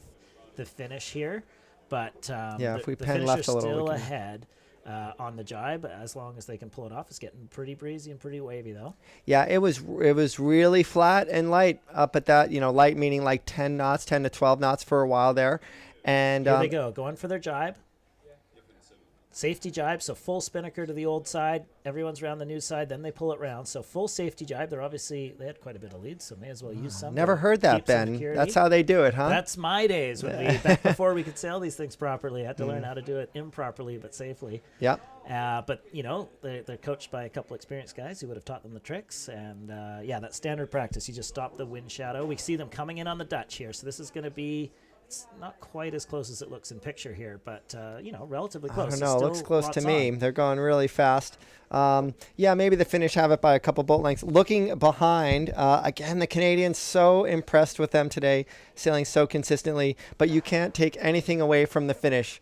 They are really on top of their game. I don't want to jinx them at all, but man, I mean, is it just me or did the breeze pick up like 3 or 4 knots? This is as windy as we've seen it all day. The Finnish are trying to hold on. Look at these shots. Look at them go. They are in line for the finish line, so they're not going to have to jibe again. So baby, they're going to make it. They nailed their ley line. Oh, look at that! So maybe they're having to stretch up to make it. The Dutch are outside, so the Dutch could be in a bit of trouble here to get to the finish line. Exactly, and Let's look see at if our cameraman pans up and spots that or not. Yeah, just Oh, yeah, so there's the Dutch. They're way outside. They had to take down their spinnaker to get to the finish line. Yep. And they're floundering here as this big puff is rolled through the fleet. Canadians have taken down their spinnaker. You know, that's They're a right sailing in. That's a right-hand shift, Ben. Yeah, So. that's a big shift and a puff that's rolled in. The Canadians had to take down their spinnaker. They have pulled it off, and they've passed the Dutch.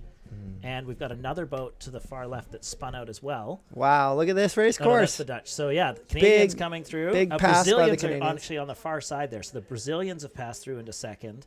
Canadians are trying to limp through as our camera. Yeah, Cameron got hit by the puff too. He's having a hard time recovering. Yeah, but Brazil's stalled just before. Oh, maybe that's the tracker that stalled. Yeah, just the tracker. Probably the Brazilians got through the finish line, and Canadians then would be in third. Argentina and USA and Netherlands all recovering to try and get through this finish line in top wind.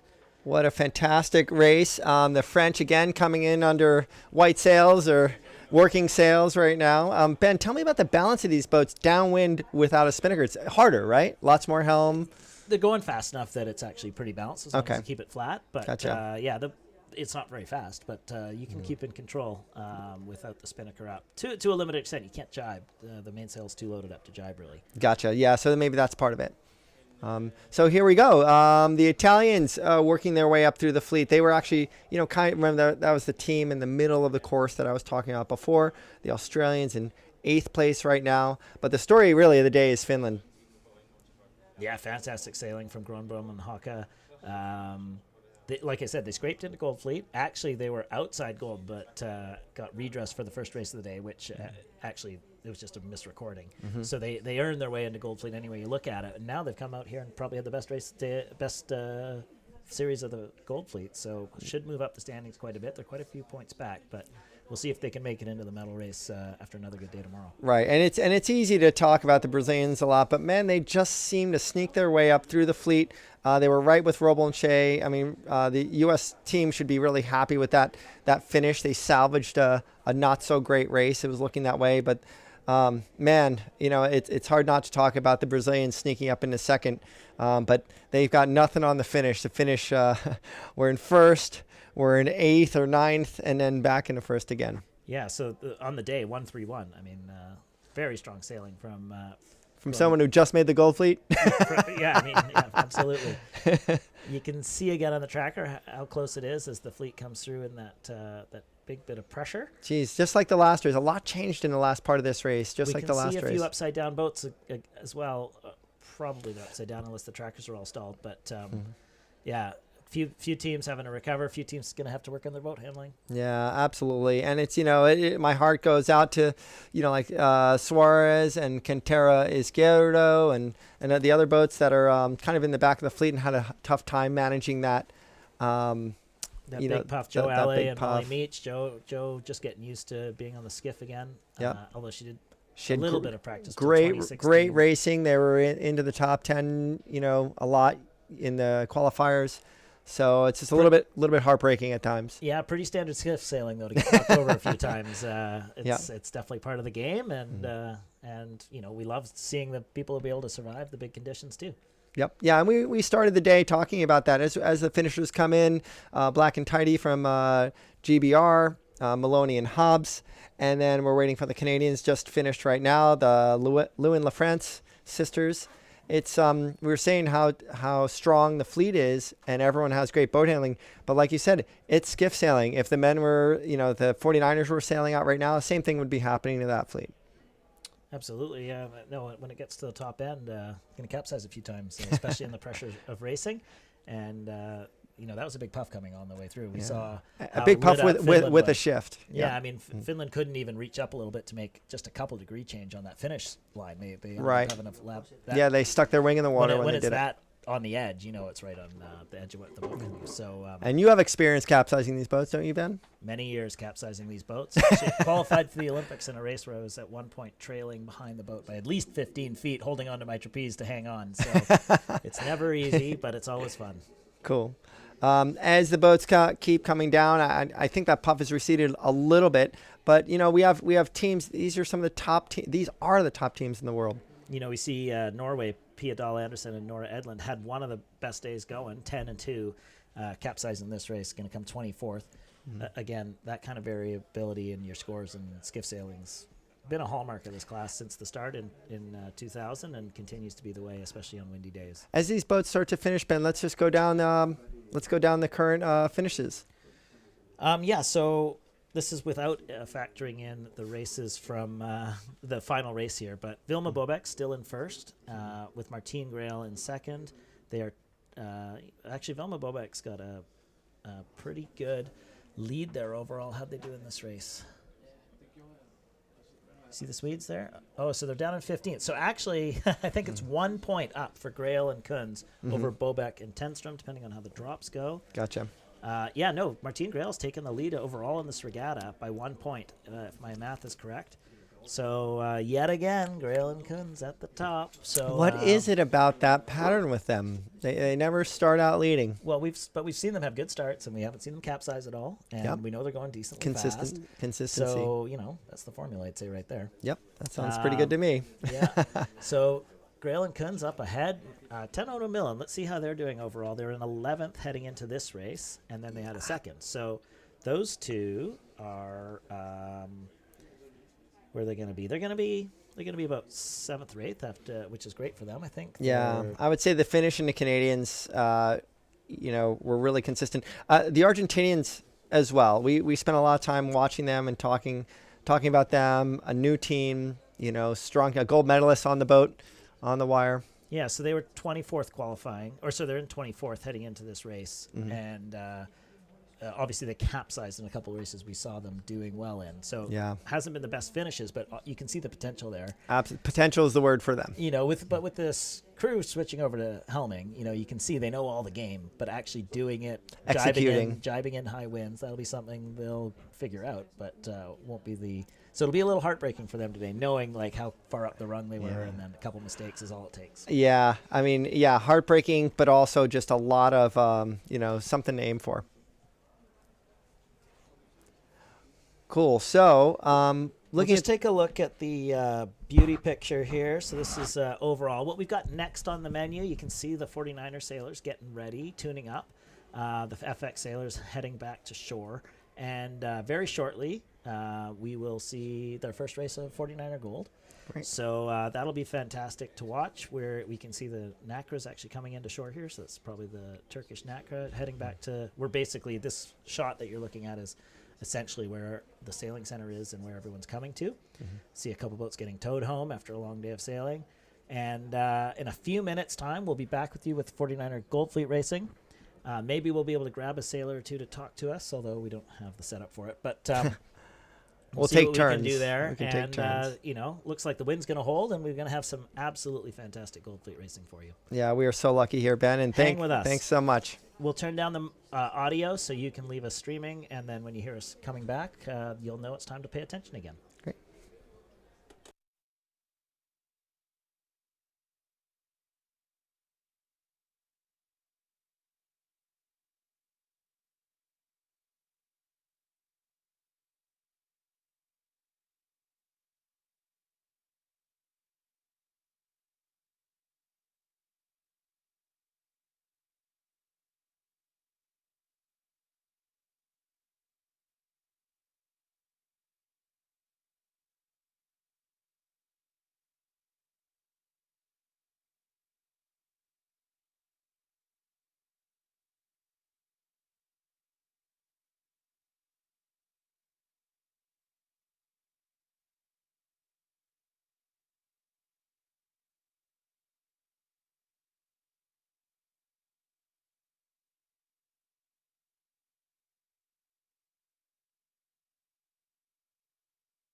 Welcome back to the 2022 49er FX and Nacra 17 European Championship from Aarhus, Denmark. We are inside 1 minute to go of the first race of the Gold Fleet for the 49er.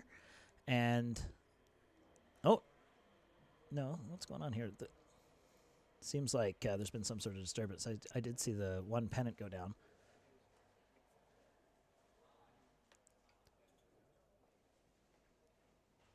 Little hard to tell from this distance, but yeah, I think they're lining up, and we're 20 seconds to go. So here we go, ready for the start of Gold Fleet, and just lining up. Cool. We still just have a couple seconds left to go. Again, apologies for not having that time up there, but here they go. We have a lot of port tackers coming in here trying to find a hole to get in. Yeah, the and it port looks tack like they're option just started. It's they're off. This is the first race of Gold Fleet. We got a third of the fleet on port, intentionally starting on port, ducking the boats, heading to the right, trying to get clear air, led by New Zealand. I think that was New Zealand 4, which is no, there's no 4. So who was that? 45 maybe. Logan Dunningbeck and Oscar Gunn. So they obviously wanted to go right. We've got the fleet splitting in half. And most people tacking, the ones who started on starboard also. So maybe we're in a big left shift. The tracker only looks marginally so. Winning the pin was Bart Lambrechts and Pim van Voigt. No, that's not. That's his old crew. Floris van der Verken. They won the pin. They like the pin, and they're doing very well. On the left side of the course, France 95, winning the right so far. And as we can see, it's very breeze on. I think one thing with the 49ers, I think that when it gets windy, they start to act like catamarans. You know, they look up the course and they want to start an attack that gets them closest to the first puff. And they know that those tacks are so costly, especially when it's really choppy. I mean, it stops the boat almost dead in the water. So I think that's why you saw a lot of boats on port tack. These are high-speed boats. They're more powered up than the FX just by a little bit, but that does make a big difference in upwind, and it changes the tactics and strategy a little bit too, Ben. Sure does. So, yeah, that port tack option's been a signature of the fleet for the last number of years, increasing in frequency. And we can see France 95's got by the tracker, commanding lead, having been about 6th or 7th up the line, getting a duck full speed. Bildstein and Husel, Austria 10, are also up on their hip now, so their tracker was faded out, and now we can see they're up on the first line as well. And we didn't see a lot of that pair in the the last quad. They were really up there a lot, and in the qualifying series, I don't think they were super strong. Well, they didn't have their best Olympics, but they didn't win too many medals, maybe as many as they were in the hunt for. Yeah. But obviously they were in contention almost every regatta. So they're back in the game. They've taken a big break. I think they only started sailing again in May, so a couple months ago. But they've had a decade of experience at the highest level. So right back into it, scoring on a couple shifts here and in the early lead here. First race Gold Fleet. We definitely see the right-hand side of the course moving up the track a little bit quicker, but there's a little bit of a launch on the left-hand side with the Dutch Lambrechts and Van der Verken and the Croatians, the Fantella brothers. So that's a dangerous pair of boats to have on your far left side. There's a reason why they're punched on that group, and just look for them almost no matter what the breeze is. Lambrechts was pretty dominant in the qualifying rounds, and the Croatians, even though they had an accident, really kept really strong to stay in the. Bart Lambrechts and Floris van der Verken from the Netherlands are in first overall, and Fantella brothers are in third overall. Right. Only separated by 4 points. So and here we are on They board just with tacked. them. Perfect timing on this camera. Thank you, streamfactory.dk. And I think it's not obvious yet which side will win this Correct. beat, but Correct. certainly these two are winning the left and look powered up, and ankle doesn't look bad either. So. In with a shout here. You can see Lambrechts and Floris van der Verken, the Dutch pair, tall, going for it. Like, that's not a slow mode. They're trying to get across, so I bet you they feel like they're powered up and lifted and Yep. I mean, hoping to get across the fleet from the other side. yeah, look at them right now. I mean, you know that they're in a great position because most of the time the boat will heel up in a puff, and as opposed to fall down in a puff. If you see the crew members go down when a puff comes down, that means it's a header. And when you see that rail lift up in a puff, that means they're getting lifted, and they're very happy about that. But you see them shoulders down. Lambrix is hiding behind his crew to get some aero. His man bun might be a little bit of drag today, but besides that, these guys are feet together and shoulders back. I can just confirm on the tracking they're on a 20-degree lift, so they are flying over the top of the right pack right now. So that's why they're in such a fast mode. They know they're in an advantage spot. They're trying to get across, consolidate as much as they can. They don't need to pinch up to the mark, although they're almost on ley line also. Yeah. So altogether, they've nailed it. Win the pin, get the first shift, consolidate and extend. Exactly. So that group that started on Port Tac, there was a big group of that, of those sailors, almost half the fleet, and they are all starting to come back. But man, tough timing on them. All they're seeing is the leeward side of the Croatians and the Dutch. To be honest, there's only 4 boats that went far left. Everyone else tacked relatively early, so it's still going to be a tight race with the second fleet, even though it's the majority. And these 4 boats, the 2 in screen plus Spain 74 and Swiss 129, are the only ones who are making hay on this big left shift. Yeah, it's hard for me to tear myself away from watching these 2 boats just rip it. But let's look back at that group, sadly, and that shift is coming down. Yeah. The Croatian brothers there, Fantila and Fantila, also took quite a bit of time off after the games. Didn't have their best games. They were certainly in contention for a medal, but never really in it at the Olympics. But Sime is a gold medalist from the 470. Bit of a header there. They're now over top. They're now over top of the right fleet. So still have too much leverage. And the 2 of them are miles ahead. Like, you don't see leads of 100 meters on the first beat of a 49er race very often. Even with that big header, that header's come back. It's getting shifty at the top of this course like we saw with the FX sailors.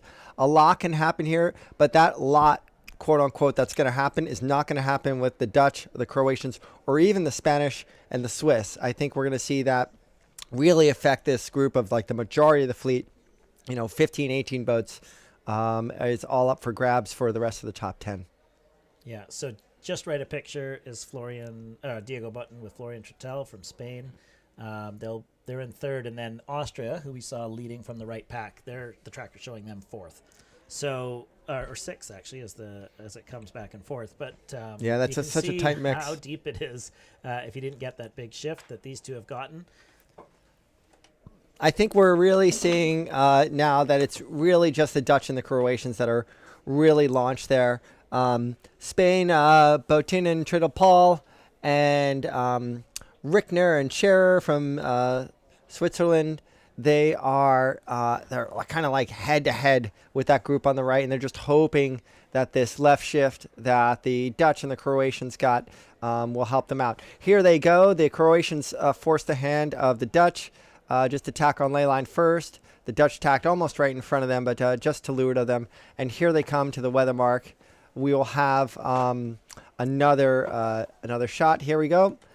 And here they come. The Dutch are leading into that. Botin and Triddle Paul are coming in 3rd place, hopefully, for them. And also the Swiss and the French. We haven't talked about Fischer and Pekin too much. They've been a really strong members of the fleet in terms of the top 5 last year, and now they're just starting to show their strength. Yeah, you see how much speed the Dutch took around that mark. They were just planing away from the windward mark with tons of room. They had a lot of momentum. Yeah, a lot of momentum. Let's see how the Spanish do in their hoist. Florian was a Nacra sailor last quad, has switched in to sail the 49er with Diego, and certainly both of them with high pedigree, top 5s at the last Olympics. Great set by the Spanish. We have the Swiss now rounding, and Peterson Starrett back up into the top 5, and Nevin Snow and Max Ignace. Let's see if the Fleeters and Starrett can make the mark. They can't. They just took a header, so now they're going to have to do 2 tacks right at the windward mark. That's going to be a tough spot to be in, especially if there's someone on starboard. They had to duck the Austrians. And we just capsized. There goes Bill Stein and Husel round in. I spoke too soon. Yep. And now we're riding along with the 2 leaders, tightly packed. Nothing in it. Look at those flags too, almost identical, except for the logo from the Croatians. Yeah, it's kind of hard to read from a distance. But they are at the top of their game. These 2 boats. I mean, the rest of the fleet is really strong too. But watching them sail through the qualifying series, it's obvious that they are not making many mistakes at all. Yeah, the teams here get to choose which mainsail they use. They can either use the see-through, what we'll call the Pride mainsail. Neil Pride. Neil Pride, Yep. designed by Ian McDermott, built by Neil Pride, or the black sails or north sails. So the teams are required to use the north jib, what will become the new standard. But we're just in a little bit of production delay for the North mainsail, which should come online after the World Championship. So at these championships in 2022, teams have a choice of mainsail, and these 2 have made the same choice of the older main. And look at it. I mean, they're going. they're hammering. Black spinnaker, black jib, clear mainsail, nothing to it, glued together the whole way around the course. I mean, they've sailed within 3 boat lengths of each other the entire way around. It's fantastic, and I don't think anything's going to change with this pair here. It's not quite as windy as it was at the end of the FX series. It's blowing around 15 knots here. But Ben, let's look at this fleet. I mean, there's some big gaps here. They have a big jump on Botin and Triddle Paul. The Swiss, there's a gap there, then a group of 5, then a gap, and then the rest of the fleet. So why is this fleet so spread out right now? Most of that happened at the beginning of this run. We didn't see it necessarily. Obviously, these 2 separated based on that massive shift. They absolutely nailed their tactics. Yep, and then also had perfect sets, and now they're racing each other. So, so that's how these 2 got to be so far ahead. We just saw the Spanish lifts. They're back in 3rd place there. And then right at the top, it did look a bit shifty. I'd be surprised if Peters and Starrett didn't tack on what they thought was the ley line, and we saw them have to take another tack back. So that would have been something that could have interrupted most people's plans and created some of these gaps. Yeah, absolutely. I mean, they got a little worked at that beat. Right now, the tracker shows them in 7th place, which I don't know if I'm looking at the right thing here, but they definitely got worked at the top of that. I wonder if the Swiss have capsized or if their tracker's turned off. Yeah, that's what I'm worried about too. But anyway, as we get down this... No, maybe not. No, tracker's back on. Swiss are okay. They're back upright. Yeah, hard to tell just with trackers. Don't so good scare me like that, Ben. Yeah, so the Swiss team, they're young. This is maybe their first time in Gold Fleet at a major championship, Rickner and Scherer. But the Swiss have been at skiff sailing for a little while now, so they've got some good experience in there to help them out. We're just seeing the leeward mark rounding. Oh, Croatians, little ropey. Oh, as our cameraman's got to do the big turn. Let's see if we can get back to seeing how the Croatians get around the mark. But certainly the Dutch slightly extended there. Oh, they capsized. The Croatians capsized in 2nd place. Oh, so just as I was saying, this was a battle to the end. Yes. That's what a shame for the Fantilla brothers. 3rd overall going into this race, and now, they might. They have pretty quickly. They have a big gap.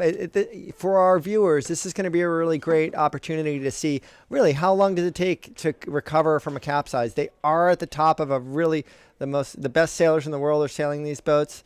Spain moved into 2nd, so all of a sudden they just lost 1 boat, and 2, 3, 4, 5. They're going to lose at least 5 boats.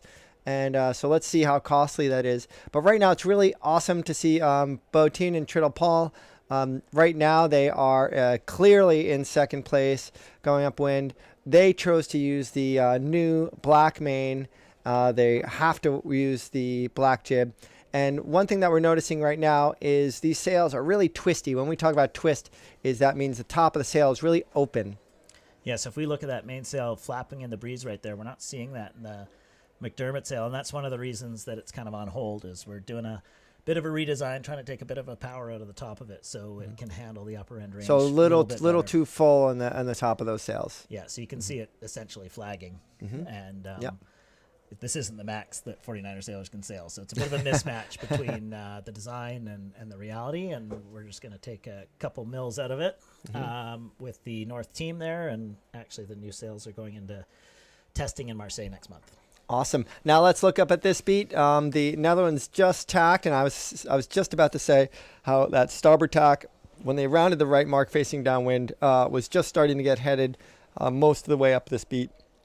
Netherlands, they're not unassailable, but they're pretty launched right now. But the rest of the fleet, a lot of the fleet took that right-hand mark facing downwind and are following the leaders off to the left-hand side of the course. Yeah, just watching the mid-pack there get around the leeward mark, or some of the later teams.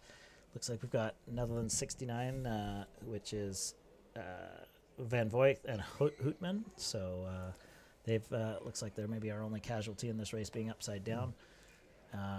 And the rest of the fleet getting through, heading left. I mean, they've decided the Dutch were got it right. They noticed, but at least I for the start, say that this beat's shaping up exactly the way the other one was. So no, not at all. And it's largely determined by how that run went, and how people shaped up coming into it. Was just for a lot of them, they picked the path of least resistance, which for most of them was the right hand mark facing downwind, but the majority of the fleet is heading left right now. So maybe that was just also the tactical call, the right-hand mark facing downwind.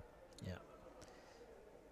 Tell me a little bit about Botin. That family has either a brother, father, cousin, uncle as a yacht designer. The family is a pretty notable yachting family.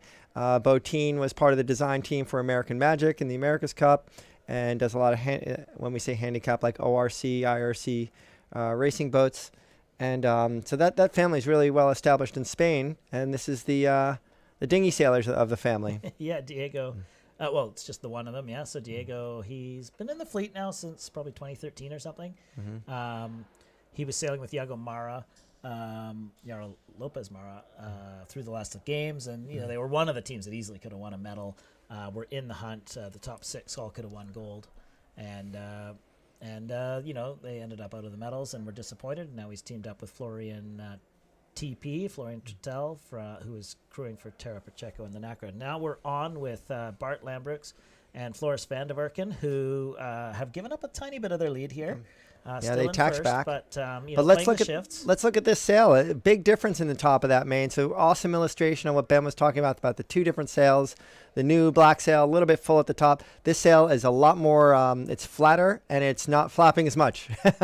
Yeah, you can see it's holding its shape. And obviously these are identical conditions, the two boats sailing in look the at same that. race with equally skilled helmsmen. And this one's holding its shape in the top end of the range. And no doubt the North will with a little tweak as well. So we're just in the process of working that through as a fleet. And the sailors have been really good about understanding that it's a long haul once we do decide on a fixed main design. And little header there. So let's see what they do with that. You can also see that the sails aren't quite. I mean, you see a twist there right now, but that jib isn't nearly as twisty as the other one was set up, because the other sail, the jib had to match the twist of the main. And so that's a really awesome comparison looking at it this way. It looks like what we would call a tighter sail, like tight meaning it's got its act together. Looks very clean. Right now we see a big puff to the right of this group, to the right of the Dutch, but there's no one there to use it. So they're not worried. Everyone's following them. It looks like they're going to go for that. Look for this puff to maybe give them a big header. The Spanish are in that puff right now. It could be a nice cross here. Let's see what happens. It could be a little change of position. Well, I expect the Dutch to get across, but remember how far ahead they were just around the leeward marks. Miles ahead. So just a minute and a half ago. So yeah, the Spanish have taken a big chunk out of them this beat. And so the Spanish have undertacked. Yeah. So they obviously couldn't get across and decided to head back to the middle of the course with a free lane and wait to play another day. Obviously, the whole downwind to go. Just stay in touch. No need to get levered. Let's look back at the fleet, and we were talking about how many places do you lose when you capsize. And look at the Croatians back in 5th. I think they got as deep as 8th. By the time they got around that leeward mark. And wow, I mean, that is just showing we saw how strong they were sailing. We saw how hard they were pushing the Dutch. What saved them was they were dousing as they capsized. So they didn't douse with the spinnaker full and then have to pull it down. They were able to keep it, get it in the sock. And then so they're able, because normally, you lose a Gold Fleet race and or you capsize in a Gold Fleet race and you've lost the whole thing. But they had such a big lead, and then it would have been a quick capsize. So the Spanish tacked before the Dutch and went farther left, and hopefully our commentator boat didn't get too in their way. No, these guys are back on starboard. They just tacked again. Yeah, that's what I mean. Yeah. So it's, they under-tacked them, and then they decided, no, Okay, we're gonna keep getting back, get aggressive, and go for the next shift. And they're fully powered up. Great technique from obviously both these teams. And this is what happens when you get to the top of the fleet with a gap. I think the Dutch are just really happy to just cover them. They both have really good boat handling. Watch for the Dutch attack right on top of them. Boom! They are not giving a Botín and Triddle Paul any quarter water. What's the term in the British freedom, say? Right? So now the Spanish there, they got aggressive. They tacked earlier. They could have just gone all the way to ley line, but they didn't. And now we can see the advantage that a leader has in sailing, in that now the Spanish have really nowhere to go, as they're basically on ley line and have to sit in the dirt. So the Dutch will pull out another boat length or two between here and the windward mark, and be happy for that advantage on the downwind. What I look for on these beats, obviously I can stop talking about the Croatians now because they've worked their way back a little bit, although they're a little hung out on the right-hand side, is to look at other teams. I saw that. Go ahead. Yeah, let's just, this is the battle for the lead here. So let's just, we got great footage of it. So let's just stick in and see what happens. They're about just a couple boat lengths from the windward mark. And it's going to be a tack bear away, which is a tricky maneuver. And both teams are going to have to do it. So it's going to be a whole series of boat handling, sort of a boat handling contest, if you will, for the two teams to get in and around the mark, get the spinnaker up, get up to speed. The Dutch they pulled out that couple boat lengths by tacking on top of the Spanish. So, one of the reasons they'll be so happy for that is because it's a difficult maneuver coming up. Little lighter here as the crews just bend their legs. And that lightness looks like it's moved down the course. It's not just because they're at the top of the course. I think all the way down, it's just a little bit lighter across the course. Obviously, a little bit puffier as you get to the top of the course. Here comes a puff right now hitting the Dutch. But they were on ley line. Triddle Paul had nowhere to go. It's also such a big header that they're not on ley line anymore. So they're down 30 degrees from just a moment ago. They're going to have a couple boat lengths. The windward mark is just outside of frame, and they'll have a much more. But that could have been a big enough shift that the Dutch are laying the mark, and they are. Yeah. So fantastic. But that was an excellent move. They tacked right on top when they were on the port tack ley line. They tacked right on top of the Spanish, and here they are rounding first. And they took another like 3 or 4 boat lengths. Bildstein and Husel maybe did a little bit better on those shifts at the end, and they've taken some boat lengths out, so they're right back in it. That's Austria 10, and then we see the Swiss Richter in 4th. Those poor Croatians. They're in. It looks like they're in 5th place. Let's see how they get to the weather mark, and but Bildstein and Husel always dangerous on the race course. With that jibe set, we have the Swiss. Let's see what they do. Let's see if this starts a trend, whether it be by shift or puff or both. That's getting people to head to the right-hand side of the course, or if you're looking downwind, to the left side. The Swiss really got stuck on that hoist. It's really tricky. There's a big puff coming down the right-hand side of the course right now, but there's a big hole at that weather mark, and the Swiss just kind of stuffed their wing, got their kite in the water, and it took away their chance of staying in even more touch with the top 3 boats. There go the Croatians, going for the jibe set. Tough jibe set with the spinnaker soaking wet from the douse, but they got it up. Yeah. Mihoville there, fit young lad. We saw when we saw the Swiss rounding, there is a puff and probably a shift to the right-hand side of the course or the left side facing downwind, and that's why you're seeing a lot of boats not only jibing, but you're seeing a lot of boats making the weather mark in a big pack. Right, yeah, so we can see 3 jibe sets in a row, and you can see from the angle they're heading straight downwind. Let's see what I think that's Joel Turner, Australia 40, first time we've seen them in the race so far. Yeah, Needham and Turner, so they're going with the straight set. Back up and close with Poland 7, Australia 20. That's Collie and Connor. Oh yeah, sorry, Collie and Connor 20. Oh, I think a couple boats might be going around our camera boat. No, they're just held out.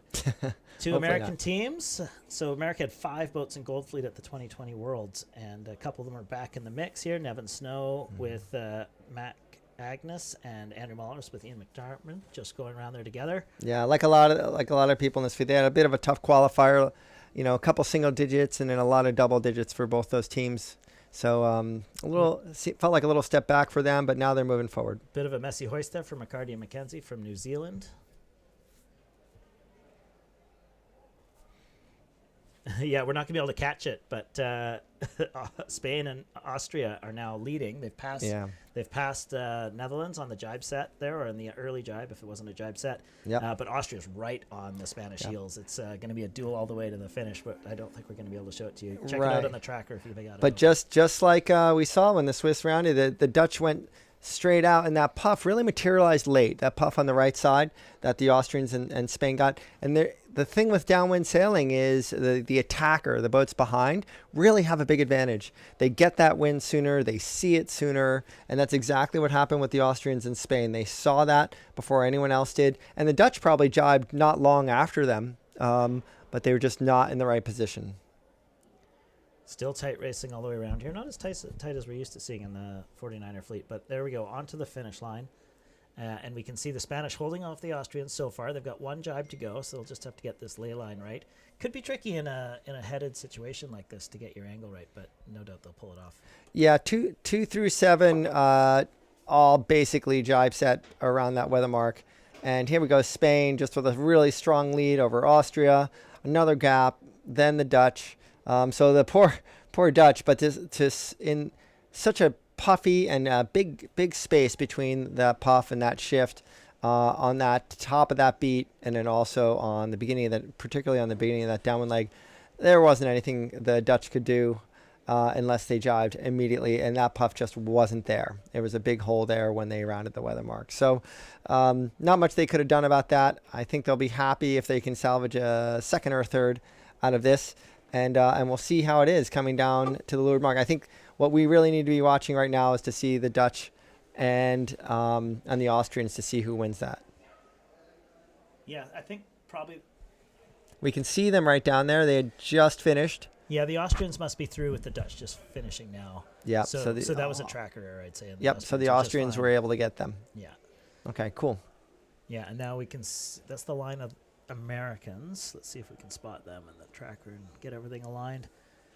Yeah, the Americans are the outside boat there. That's the purple. Oh, no. No, I think. I've gone through screen already. Yep. Yeah, they're getting low, actually. So but they are on ley line, those boats that we can see. They're not overstood. They're a little deep, actually, so it could be trouble, but probably they'll get in there. Yeah, but the Croatians moved up to fourth, super strong on their fourth, including a capsize. That's including tough. a capsize. So, it's like how many licks does it take to get to the center of a Tootsie Roll Pop? How many boats do you have to lose and pass? Tight finish there. I think that was the British just ahead of the French. Can't work out the sail numbers. Those are the Americans I was talking about. So they're a little bit outside of ley line. Probably they'll be able to limp up and over the pin boat. Mm-hmm. But yeah, the Croatians capsized in the perfect spot, as in got their spinnaker half down, and they probably didn't have to bear off again. They probably drifted through this, and they didn't line, have to so they could just take get it down up and go upwind again. But very impressive. To get I think you're the only commentator in the history of 49ers that can get down to that level of analyzing the perfect. If you're going to capsize, do it after you got the kite down. Well, what's really unfortunate is if you capsize in a similar spot but slightly more upwind. Speaking of capsizes, there goes a French team. Let's see if I can work out who it is. Rule and Amoros. Yeah, sometimes you decide you can't bear away tightly enough, so you have to sail backwards, heading upwind, and just let the boat drift backwards to get through the gate. So, well, didn't we have that in the qualifier series? They had a mast that got scored. Sure, you can capsize across the line. Could be a fast way to go. Who's that? Poland, two of the Polish teams coming through the line there. It's a little tough to work out who's who. Americans through, Australians through. That is Italy. No, it's France 95 who are upside down. Yes. In the foreground there. Which one's France 95? That is Ruel and Amaros. Yes. So tough spot for them. They were in mid-pack, and we'll have to take a last.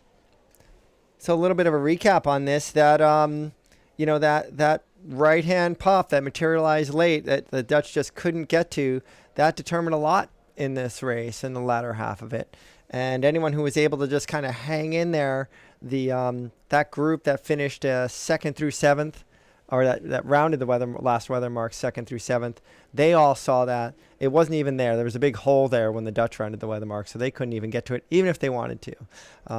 Yeah, it's fairly standard in skiff racing that if you miss your puff and it's the one to get, like there's kind of no way you could have got to it except doing a couple jives, and no one's going to do that. No one's going to do that. Yeah. So it's just a bit of the lottery that is skiff sailing, but the best guys don't miss too badly, and the Dutch only fell from 1st to 3rd, so let's not feel too sorry for them. 1st to 4th. No, 1st to 2nd. 1st to 2nd. Yeah, sorry. Okay. Make sure I'm looking at the right thing. The Austrians were ahead of them, but somehow the tractor was broken. Okay, gotcha. Cool. Yeah, so anyway, so it's just part of the game in skiff sailing. Like the boats are so responsive to puffs that if you miss one, there's nothing you can do about it, and the guys behind took full advantage. Cool. First race of the 49er medal race for the 2022 European Championships. Gold Fleet.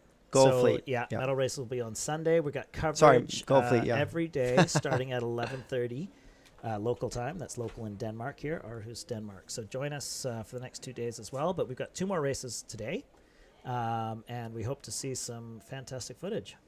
We'll be back with you in just a few moments.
Welcome back to the 2022 49er FX and Nacra 17 European Championship. We're just approaching the second start of the day in the 49er Gold Fleet. Just about a minute to go to the start here as we see all the teams lining up and finding the spot they want to start. If it's anything like last race, we'll probably see quite a few teams write a picture here, getting ready to start on port, although it was the teams that started on starboard last time that had the best races. So a bit of a race there. We're just approaching the acceleration phase here as teams are getting in line, or maybe not. Maybe they're just pushing down to the pin end a little bit. Let's see here. I think we're going to start to see some of the hot action. Still about over a minute to go. Sorry. Yeah, still about 2 minutes left the way they're lining up, but we're second race of the Gold Fleet for the 2022 European Championships 49er. Yeah, there's still probably about a minute 30 right now. I'm just looking at the checkered flag there on the committee boat. When that goes down, we're off. Looks a little bit flatter, but the breeze still looks really fantastic. We're really lucky. We're about to get another vantage point here, I think, and we can still see the checkered flag, so we're just really close to... we're not bowed down yet, so we're still just warming up. Maybe 30 seconds or so to go, maybe a little less. So now we can see the boats from on port coming in. Well, 30 seconds till 1 minute, I think. So anyway, we're waiting to see. Here we go. Oh, yeah. Yep. So we still have a little bit of time left before the 1 minute, maybe another 20, 30 seconds to the minute. Really great clarity on these shots. So let's see what we can see looking down the line.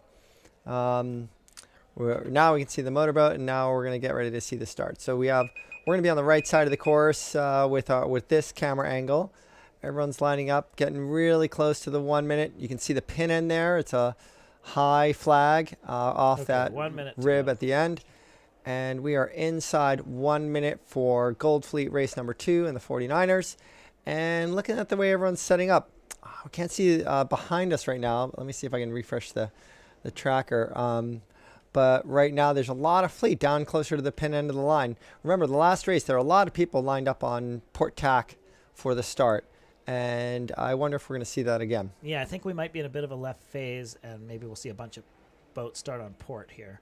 So it could be that everyone's going to be flying at our camera boat here as he circles around, and he's going to pick up the port tackers as they come through.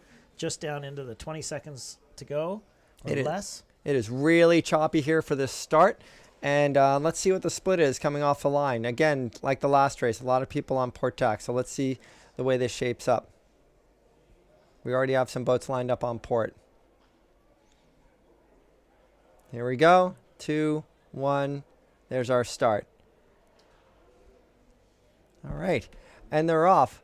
Port tack right off the bat for a couple boats. The Americans, Australia 20. That's Collie and Connor. Awesome. Great start. And right away, that was their game plan. Get off the line and tack. Half the fleet is on port tack right now. So that just shows that this really choppy water. If you look up, it's all stacking up. So one of the Australian boats there got pinned out by a starboard tacker, decided to tack, caused a chain reaction. Yeah. Because all the boats who were trying to duck on port have been forced to tack. Let's see, Florian Trittel and Diego Botten, are they going to make it across Spain? Yes, Spain made it across that pack. So big punch for Spain. They're going to have clear air all the way up.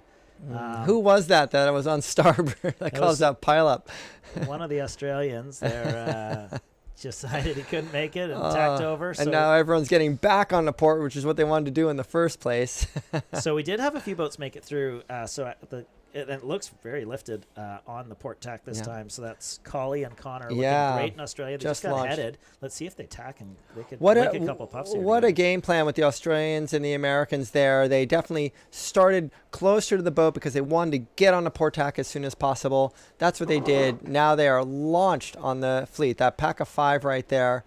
Spain is a little bit in a great position right there too on port tack in the middle right-hand side of the course.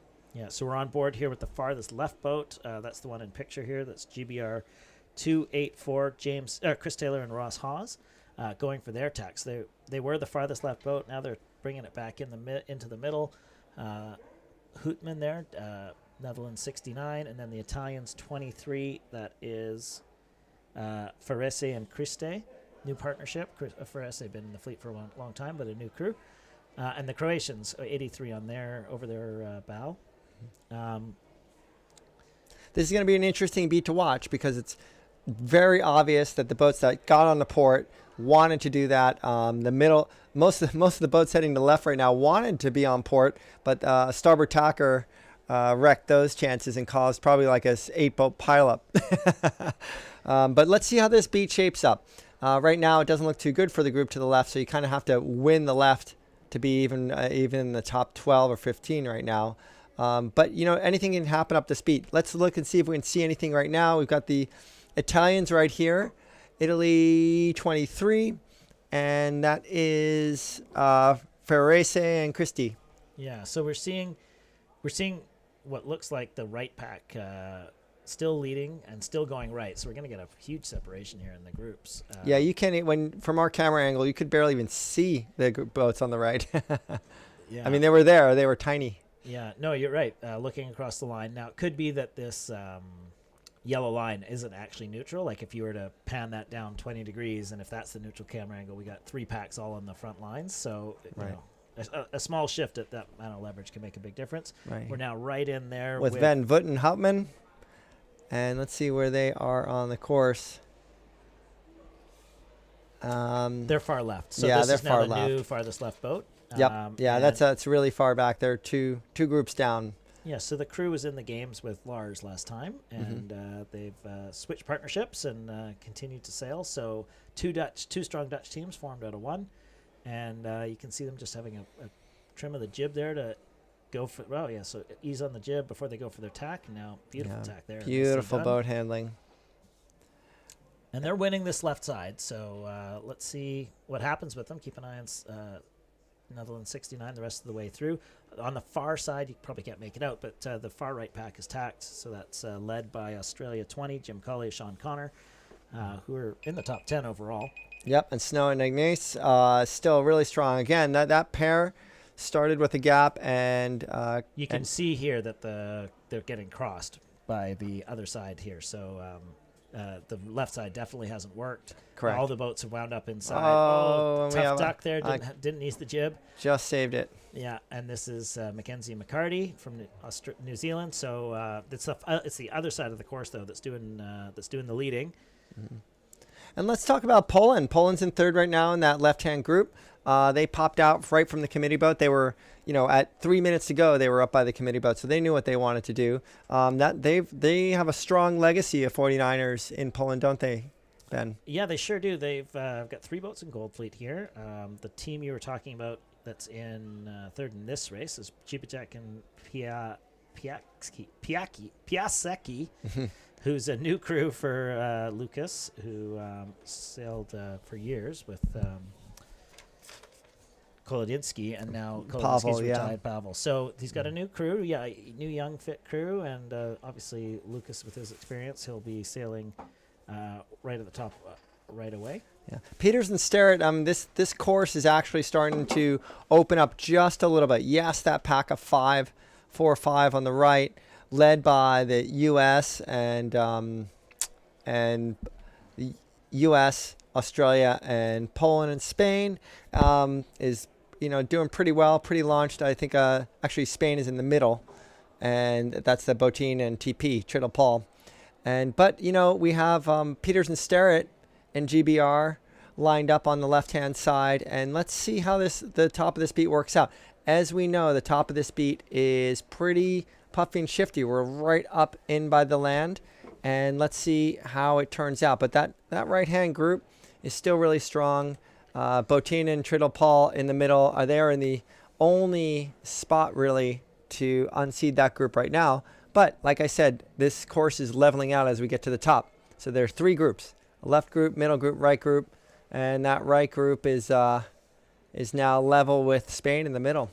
Yeah, the Spanish are probably the only ones who are guaranteed to be in the contention at the top mark, because either of the other groups could fall out. Yep. So I really like their positioning here. So they're going to be either behind one side or the other side, but they're going to be ahead of the opposite. Yeah, exactly, and they're right up near the front. But this the boats were near here. Now they've got no more options. They're Correct. already They're already hung out to dry. Center screen at the here, moment. the Fantala brothers. We saw them come fourth in that last race, even with a capsize. So they're a little leveraged here. I mean, they're not in a great spot. 22nd on the ranking as it stands right now. So they've got some catching up to do. Let's see if they can. As our motorboat pulls forward, picking up. That's one of the. Is that a Dutch team there in the middle? Probably. Zoom in a little bit tough to on make this. it out, but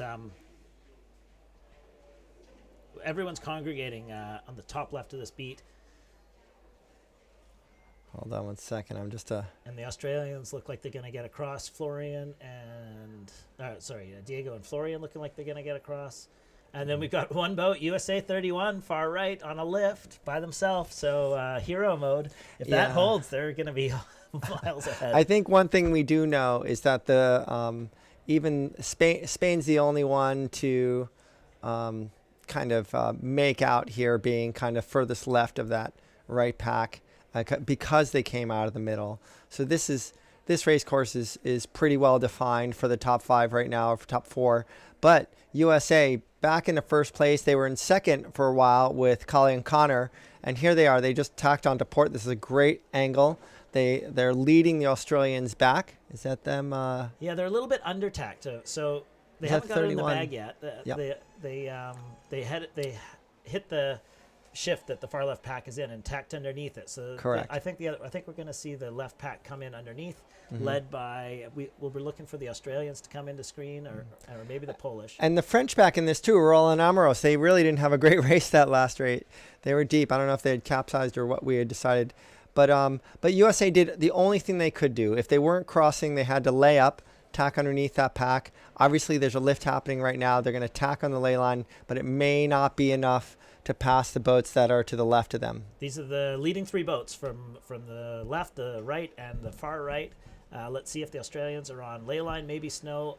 From USA is gonna get around the top. But yeah, they're overstood. The overstood. Australians are gonna get this very tight. Yeah, this is an awesome group. Seeing this, we have someone coming from the left, someone coming from the middle, and someone coming from the right. Oh, Australians a little slow in their bear away, so the USA has been able to get a lower set.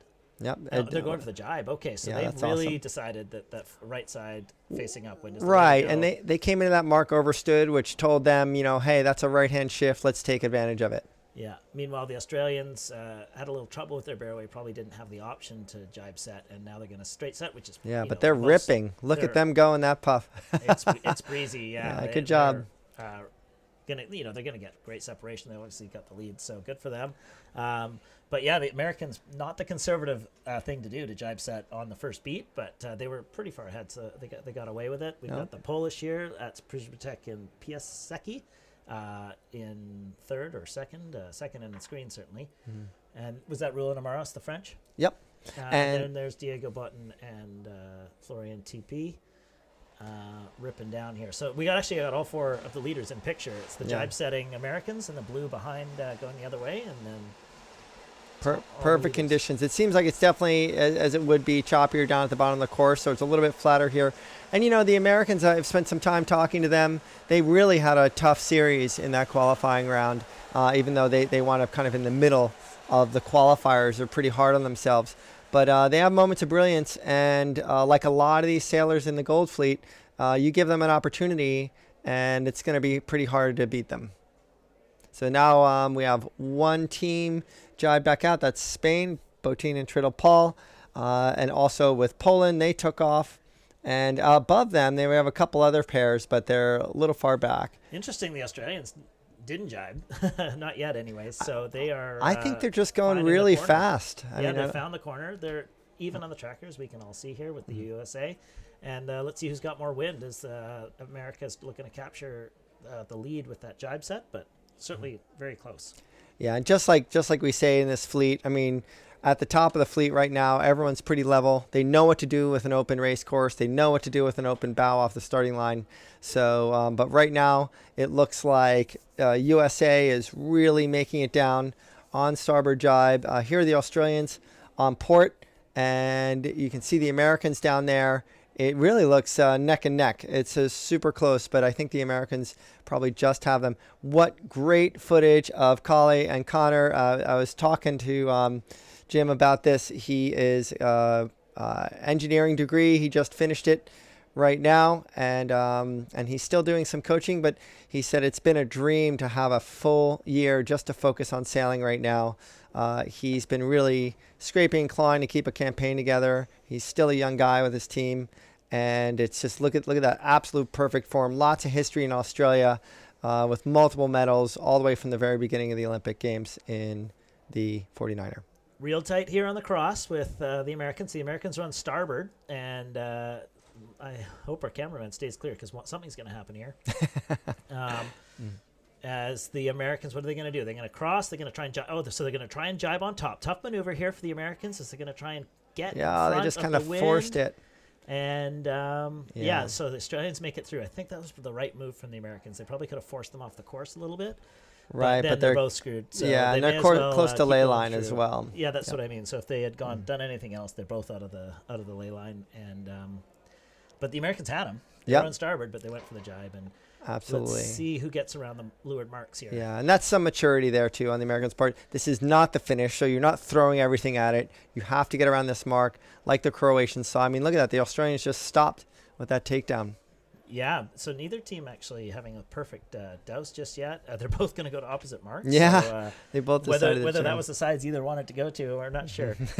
But America's done well there. They're going to be this first round, but the teams having better drops are catching up on some of the meters. Not nearly as windy at the bottom of the course as it has been, like after that start. Look at that right there. That's about 12 knots of breeze, and you can see the sails are more powered up than they were before. And the sailors are also standing a lot further forward on the wing as well than they were before. So, yeah, just in a bit of a lighter section of wind here, you can see, it's tricky going in from your downwind mode to your upwind mode. A bit of disturbed air from the fleet, a bit of disturbed water potentially, and as they get farther out, you'll see them. I wonder if that's an ease for attack or just an ease to get into. They'll go for the attack. And a little bit about these guys. I mean, Nevin's father is a real famous sailmaker from San Diego, Chris Snow. Multiple national champion and probably a world champion somewhere along the line. And Mac, a Sail GP sailor. Really, really awesome professional sailor.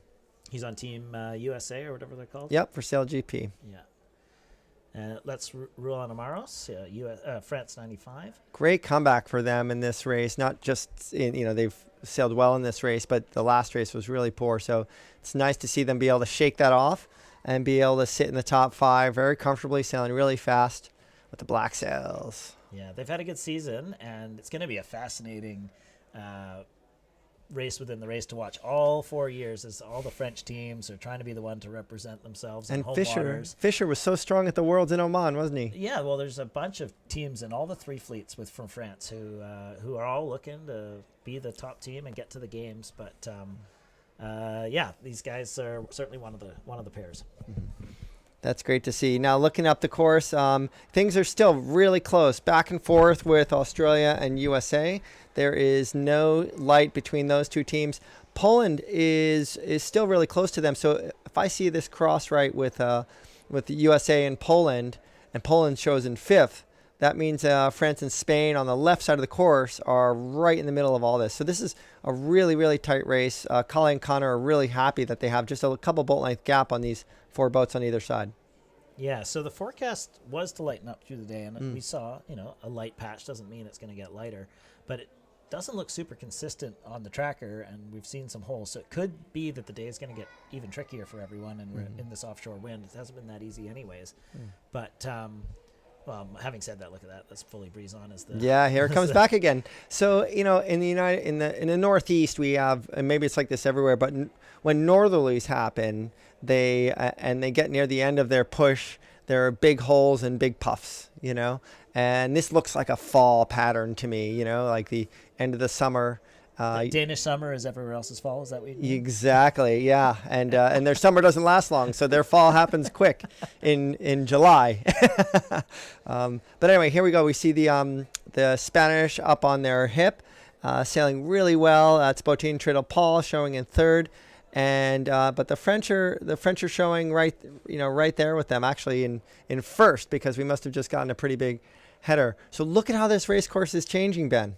Yeah, so if we're on the tracker just for a Look minute, what just we can happened. see the teams from the far left have really, well, the tracker showing them in the lead as they've sailed obviously into some pressure. Yep, and that puff wasn't for everyone. That puff was for the French. It's actually a lift as well, so the boats inside them are headed into their stern. So there's It's their own private Idaho. And now they just took a little a header there, and they're going to tack on it. And see So if let's they can see. get across. You can see the puff just up to weather. Then that puff might be coming to them.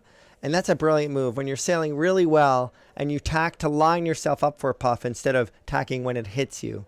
I think that's a brilliant move on their part, and we're probably going to see, you can see the starboard tackers coming in from there. That's Collie and Connor, and they've been leading this race for most of the race. And this group just caught this puff, tacked a little early, let it come down to them. And this is very reminiscent of the last race with Lambrix and Fentella on that left-hand side. Very much. So we see the Australians undertack them, didn't want to take their stern. And below them is the Polish, Americans, who haven't made their decision yet, or maybe they haven't made the decision to get into that puff, didn't want to tack under it and miss it. Yeah, look at that. Look at that. Still the puff is strong and lifting, or at least staying straight.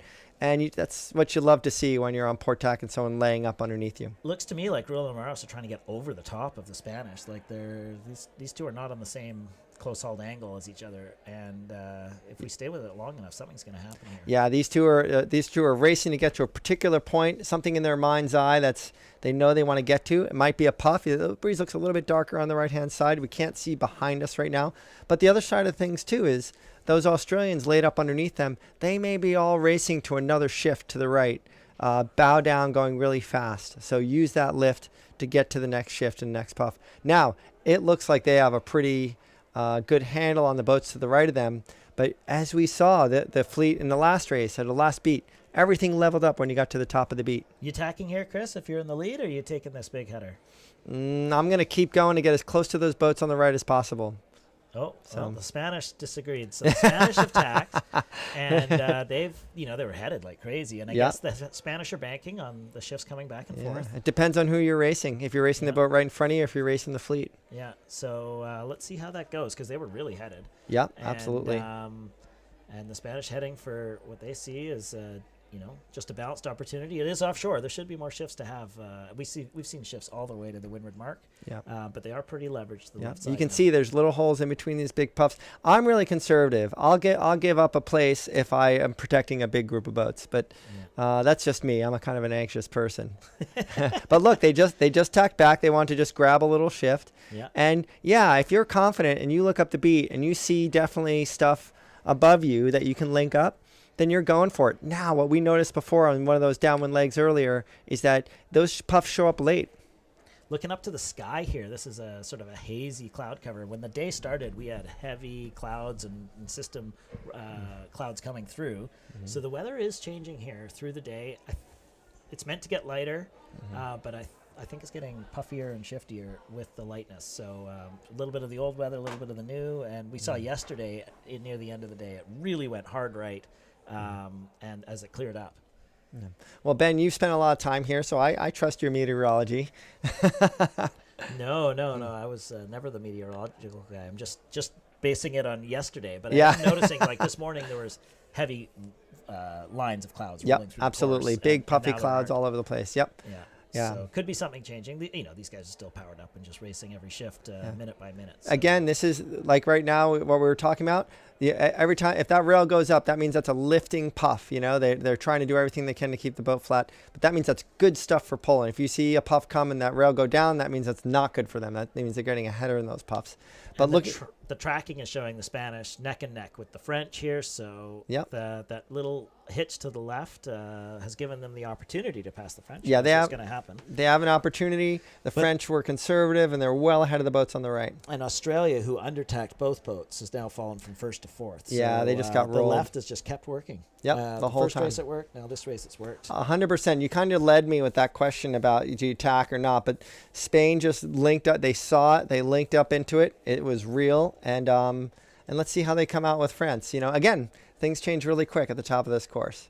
Yeah, so the French, just out of picture, have tacked. They're on the starboard ley line. And that's, I think, probably who you can see there. Oh, no, there's the French. And so the leaders are farther to the left, too. The Spanish are going to be inside the French and taking the lead around the windward mark. Yep, and we're going to see if the USA gets underneath Australia and keeps that fourth place. Poland obviously was great on the top of that beat. And yeah, here we go. Poland worked their way into second. Spain just rounded.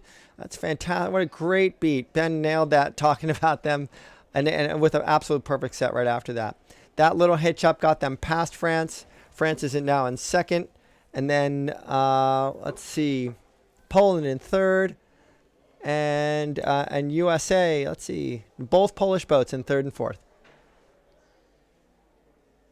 Yeah, so we can just keep track of who's else is doing well in this race as we've been so focused on the lead. That's Snow. And Australia, Colley, round in what, fifth and sixth or fourth and fifth? Fourth and fifth. Fourth USA, fifth Australia. And then Poland 5, that's Buksak and Wisbicki, who had an awesome season last year. I think they won the Europeans. Oh, no, that was the third Polish team who won the Europeans, Stenul and Storch, but they also had a good season. And we have Fischer and Pekin just sneaking their way in there ahead of, let's see. Yeah, the tracker doesn't show it quite right. That's an Australian team. Yeah, that's an Turner and Needham. Needham and Turner, yep. And the Swiss team, if they're able to get inside the French, they're not. So then we have Fischer rounding now. And tight battle here from Fischer, trying to get underneath the starboard tack boat. I wonder what jibe that France and Spain are on. They're heading straight at the leeward mark. And so here we go. That's a hard left shift. Yeah, hard left shift. And the that's what you're looking 20 at. 20 degrees different. Spain with black, France with blue, and then you have Poland on top here, who's plenty happy to be where they are. They don't have the same shift, so that breeze and shift is going right down the middle of the course, but it's still showing up on the boats behind. Everyone's on starboard jibe and ripping. It's a nice puff. Yeah, sure. They're almost at laying. The leaders are. Yeah, the leaders are almost laying. Yeah, it's crazy. Our boat couldn't get round. This is down to the finish. No, this is the last. This is still the windward mark here. So. Right, but this is So Mackenzie and McCarty. Okay, now we're back on with our leaders. I mean, it's quite a significant lead now for Spain. Having a great day. What were they in the first race? They won the first race. They won the first race. Now it looks like they're very close to winning the second. Just got to get round safely here. So awesome start here for Botin and Florian. And like you said, Botin had a different crew, Iago, in the last quad, correct? Yeah. Yep. And I think, technically speaking, Iago and Florian's crew, Tara, have teamed up in the Nacra, but we haven't seen them on the water too much, so I'm not sure what's happening. Well, you had just stepped out when I gave you full props for talking about Spain, doing that double hitch to get up into that upper left.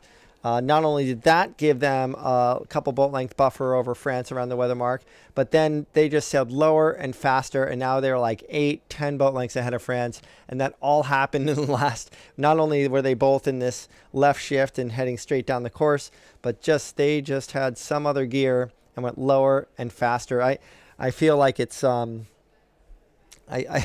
feel like they have something that no one else has at the moment, so they figured out this day. Yeah, and with a second win in a row, that's pretty rocking in Goldfleet. Pretty strong. Yeah, pretty rocking, and they're laying here, so they're set. And black Beautiful on black, race. like the finish. Black on black on black. Yeah, there's been a lot of black spinnaker. I love it. Year. I love it. I think New Zealand or the French, they're overlaid, so they're gonna have to douse and do. Okay. Yep. They can probably pull it off, but it's a little bit tricky to actually douse and then reach up. But they've got that in the bag. Used to be a maneuver none of us could pull off, but everyone. Meaning like a quick dive down and then. Yeah, quick dive down, kite away, then you get your angle right. It's not that it's such a hard maneuver, but it's hard to get the angles right because if you're too low or too high with your two sail, then you're also SOL. So right. And beam reaching and breeze on a 49er is no bueno. No bueno. Yep. But the teams practice it now. We all just thought you had to deal.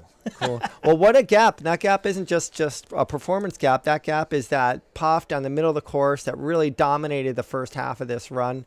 And now the breeze is back right. We have Poland and USA. USA, great job sticking with it. Poland, a great job on the top half of that last beat. Hooking into that left. It was all left for that beat, certainly for the second half of that beat. All left for the first half of this run. And the people that were on top of that were the Spanish, the French, and Poland. And USA actually just snuck their way in, just with their fingernails held on to that group of 5, the group of the top 5. Poland 5, Buksak and Wizbricki. They are doing a great job. They actually worked their way into the top 5 in the second half of that last beat as well. And so as people are finishing, the story of the day is just the Spanish really passing a couple boats here and there, but really at the end getting some leverage on France. Both those boats had first and second wrapped up, but Botin wanted more, and on the last half of that beat just went just a little further into that left shift, and it was just enough to get around the French, and it just sent it full send on the downwind leg with France and just did it a little bit better. Good race also from the Americans, Snow and Agnesi there. They've been up and down all week, double digits or top 3. So obviously, probably a couple holes in their game, but when they're up in the front group, they got all the skills to stay there, and they were quite aggressive in that beat. I think they were hedging right, which didn't end up being the right way, but not so hard that they lost too much. And, they had to change their game plan a couple times. Heartbreaker for Collie and Connor, who were leading that race, someone's just capsized it. I hope that's. I don't think that's the finish line yet. So I don't know what happened there, but someone has had an unfortunate finish. Yeah, a lot of boats coming in. You see the Dutch kind of starting to lose Italians. Yep. But they're through. That boat might be through the finish line. I hope so. They came through in such a big pack, and we have more to go. Yeah, we're only at 11th place. That was Peterson Starrett. Yeah, Peterson. Not GBR 11. And there's the Dutch. So our former overall leaders, we can report that Florian and Diego are now in the lead, but the Dutch moved down into second. Mm-hmm. Tough race for them. So those boats are upwind of the finish line. That's Austria 10. No, Bildstein and Husel. I have to say, Lambrix and Van der Verken and Fantella just shows you how tough this fleet is. And behind them in 18th place, Dunning, Beck, and Gunn. What awesome sailors. They were sailing so consistently at the end of the qualifying series. And it must just be such a drag at the moment to be going through this. But they're trying to get their act back together. They were 47th at Kiel. And then they just took on Ian Barker, as their coach, one of the first medal winners in the 49er class when it was first an Olympic class in 2000. That's their coach. Yeah, so I was just talking with Dunning, Beck, and Gunn, and they're committed to coming to Europe this winter. They spent all last winter by themselves in New Zealand and felt like they kind of lost touch with the tuning a little bit, lost touch with the game. It was too long to be away from the fleet. Mm-hmm. So they're spending a long time here on the road now. Like you said, they did Kiel last week. They're staying here this week. Obviously, the whole fleet's going down to Marseille to get a little taste of the Olympic waters for the next few weeks, and then they're going straight to Canada. So that's 3 months on the road, 2.5 months on the road. Yeah. They'll go back to New Zealand, obviously continue their training, but then they're going to check back in with the fleet this winter. They feel like that all that time away was too much. Absolutely, yeah, and they're serious with themselves. Anytime they have a good moment, they don't want to have high highs and they don't want to have low lows. They're showing a maturity that when I met them in Geelong, where they're having some really hot moments, beating out Peter Burling and Blair Tuke for the New Zealand spot. They were just really causing them a problem for a little while, and now they're more mature and they're trying to settle out their game. So that's the end of race 2 of the Gold Fleet for 49er here in Aarhus. We will be back in 5 to 10 minutes with race 3, the final race of the day. Seems like the wind's holding nicely, so stick with us.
Welcome back to the 49er FX and Nacra 17 European Championship from Aarhus, Denmark. We are approaching race 3 of Gold Fleet in the 49er, third and final race of the day.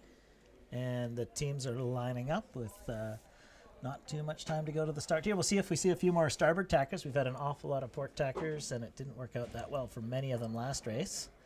Although the Australians, it worked out well for some. Yep, the Australians and the Americans, at least for that first beat. And, let's keep an eye out for, see if they can make the three-peat. Diego Botin and Florian Triddle-Paul, who won the first 2 races of this Gold Fleet today. What's going on with the timing here? We got a team, maybe it's from Bronze Fleet heading up the course here. If we're close to the start, I'm not sure where that's a Spanish boat with a... That is not our fleet. Pride jib, so that's not one of us. No. That is Bronze Fleet getting out of the way, hopefully. Bronze Fleet? Yeah. Yeah. What happened to Silver? They were on in the morning, so. Okay, gotcha. Yeah. Yeah, we got 3 race courses happening simultaneously here in Aarhus. Thanks for the update. So we've got, right now in the afternoon, we've got 49er Gold. On another course we can't see is FX Silver, and another fleet is 49er Bronze. So lots of action and sailing out here. Skiff Adventure, Nacra 17, Foiling Adventure here in Aarhus as we sail in the waters that the Vikings knew so well. And what are we doing here?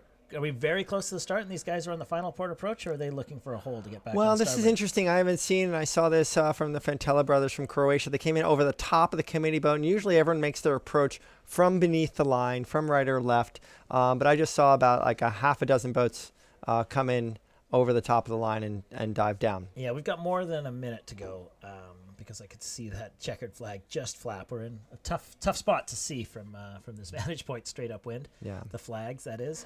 But you can see the teams definitely mucking about here, trying to get the spot they want to be for the start of this race. It is nice to see the distribution of boats and to see where people are shaping up. We know that even in breeze, unless there's crazy strong current, that 49ers and FXs can really hold their spot on the line for a really long time. And in light air, they can hold it forever.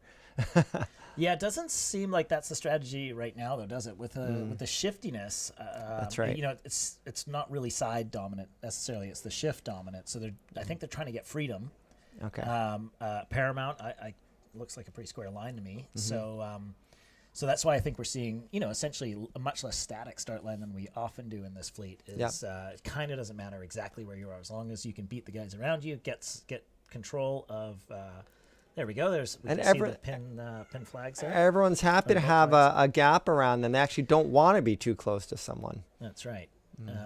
Bilstein and Hussel and the Australians there. That is Cully and Connor, Australia 20. Similar spots they were in last race. And then the Dutch looked like to me they were trying to win the pin.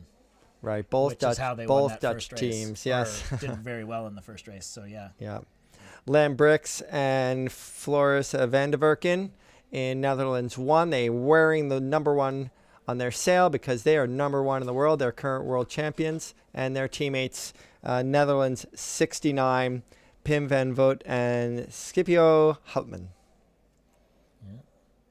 So you can see in the Brits too, James Peters and Finn Starrett along with Logan Dunningbeck. So those guys are all doing the dance to try and line up for the pin where I think that flag just went down, so it's under a minute to go. Yep, just inside of it. Is that right? Yeah, we see Staniel and Storch pulling 164. They've ducked in underneath the 2 Dutch. So they're going to see if they can hold well enough from that position to be the first boat off the pin. Yep, coming up on 30 seconds. There are not that many teams that look to me like they're setting up for the port tack option this time. No, this looks like more of a standard start. The boats are now lining up really close to each other. There's a group of boats down near the pin, and then there's a little bit of a gap, and in the middle fleet. So, and then the Swiss team way up by the boat. So here they are. They're putting their bows down, and probably like another 10 seconds to go.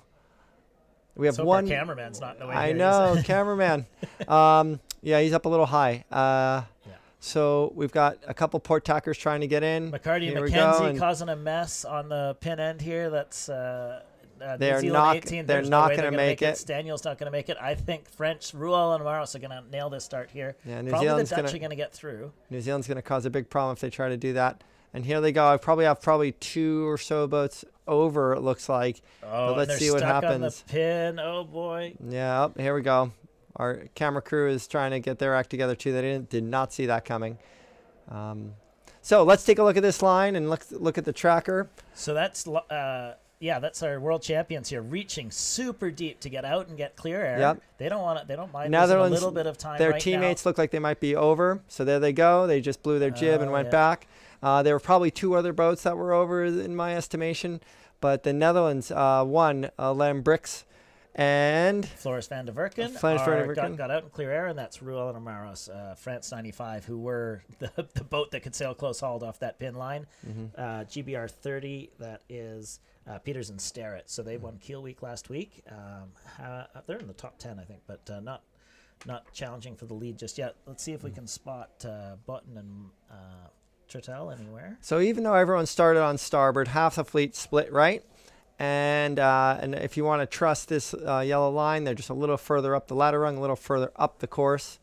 And so all the boats heading right did start on port and ducked, but it was only 7 this time instead of half the fleet. Okay, there you go. Yeah. So cool. And then obviously a few teams have had bad starts, got stuck on the boat, and but teams heading hard left has been the one that's working. Yeah, the Dutch have their they have no other choice. Netherlands won, but to just put the bow down and go hammering away. But they're pretty far off the angle of everyone else. But we've seen a lot of big changes in this race course, both upwind and down, especially when you get near the top of the race course. So let's see how these fleets settle out from the right to the left. What I don't see is the tracker for Ruel and Amaros. So do you see them on the race course? I don't see them on the race course. Do you think they went back? I don't know. They were right there. Yeah. Yeah, they well, that wouldn't explain if we just can't see them at all, but maybe they tacked. Yeah. Yeah. Cool. So there here was a boat there, but it's amazing how much left leverage the Dutch have. They're headed, and actually so is the pack above them. I but know, not but enough they, to tack and cross. So how hard can they commit? I mean, they're sailing a header right now on the left side of the course. Yeah, if you trust technology, they're just not in a great spot. So let's look at the rest of the fleet here. Even though we have great shots of them, it shows USA heading right like they were the last race. And let me zoom in a little bit more. Were they one of the boats that started on port? No, that's a different USA team. Oh, they were one of the boat. All those teams that are on the hard right. Okay, USA 43. So that's Molaris and McDermott. Yeah. Okay, great. So a second USA team making the right look really good. But we have Needham and Turner, another Australian team. So we have another Australian, another US team just switching teammates on the right side of the course near the top of the fleet. The middle left is really starting to come strong too. So we've got 2 really evenly matched groups of 5 or 6 boats.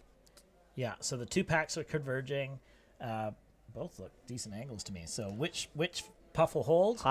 We can't guess. We need to look at the race course and look up the course and see what we can figure out here. But it's great to see how close it is. GBR 30s, looking strong, but so is Aussie 40. So Peters and Starrett. We've seen Peters and Starrett have really had really top moments. Their podium, almost regulars on the podium, if I am not mistaken. So I just spotted Trutell and Boston in the middle of the pack again, which is where they actually came from last race. So they pretty committed to sailing up the middle of the first beat. Yep, I see them. Making sure they're not completely out of things. There's Ruel and Amaros. So France 95 must have tacked. Mm-hmm. When we were looking at Bart Lambrix, super headed, not tacking, the French had decided to tack, and they've got themselves into this game. Back into the race. So choices there. I see what but it is the right pack that is coming across. So that's the Australian Turner and or Needham and Turner, and who's that underneath them? France 16, which is Fisher and Pequin. So this is my guess with Spain. The way they've played these beats coming out of the middle is they've taken the advantage of a shift to get across the one side that's weak on them. So I look for them to take a tack underneath this big pack. Otherwise, they're committed to going all the way right. Yeah, it's looking a little ugly right now. They can't tack anymore because the boats are over they're lifted on both sides. Although France is showing, the French are showing a header as well. Yeah. But again, take it. Let's see what happens. Wow, this is such a tricky race course.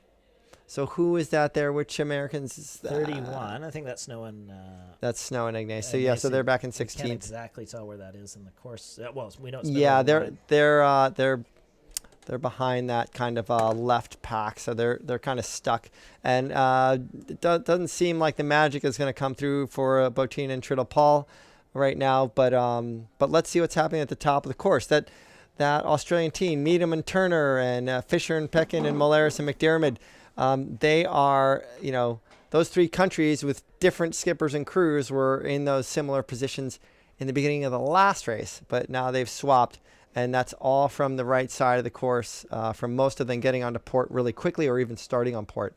And they've crossed the course completely. So they've been all the way on the right, and now they're going all the way on the left-hand side of the course. Now let's see what happens. Sometimes what happens when you do that is you leave the side that gave you so much treasure, and then you wind up being on the bad end of it. So let's see if they are in phase. So if Australia 40, Needham and Turner, and Fisher, Peckin, and Peters and Sterrett. Let's see if they can stay in phase and just go from strength to strength on this beat.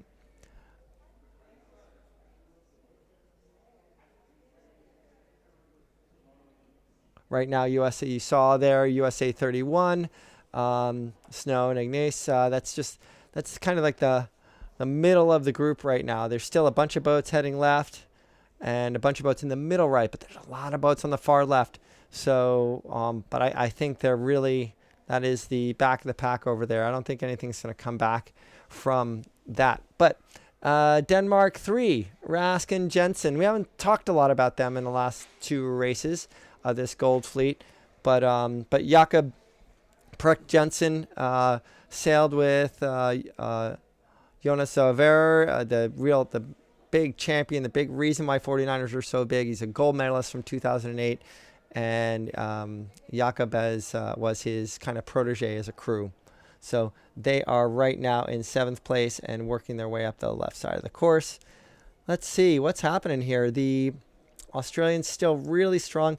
Peters and Sterrett, I think that the only problem with their position and Molaris and McDermott is that you have the French and the Polish team in the middle of the course that can just take advantage of any left shift at all, and they have some strength.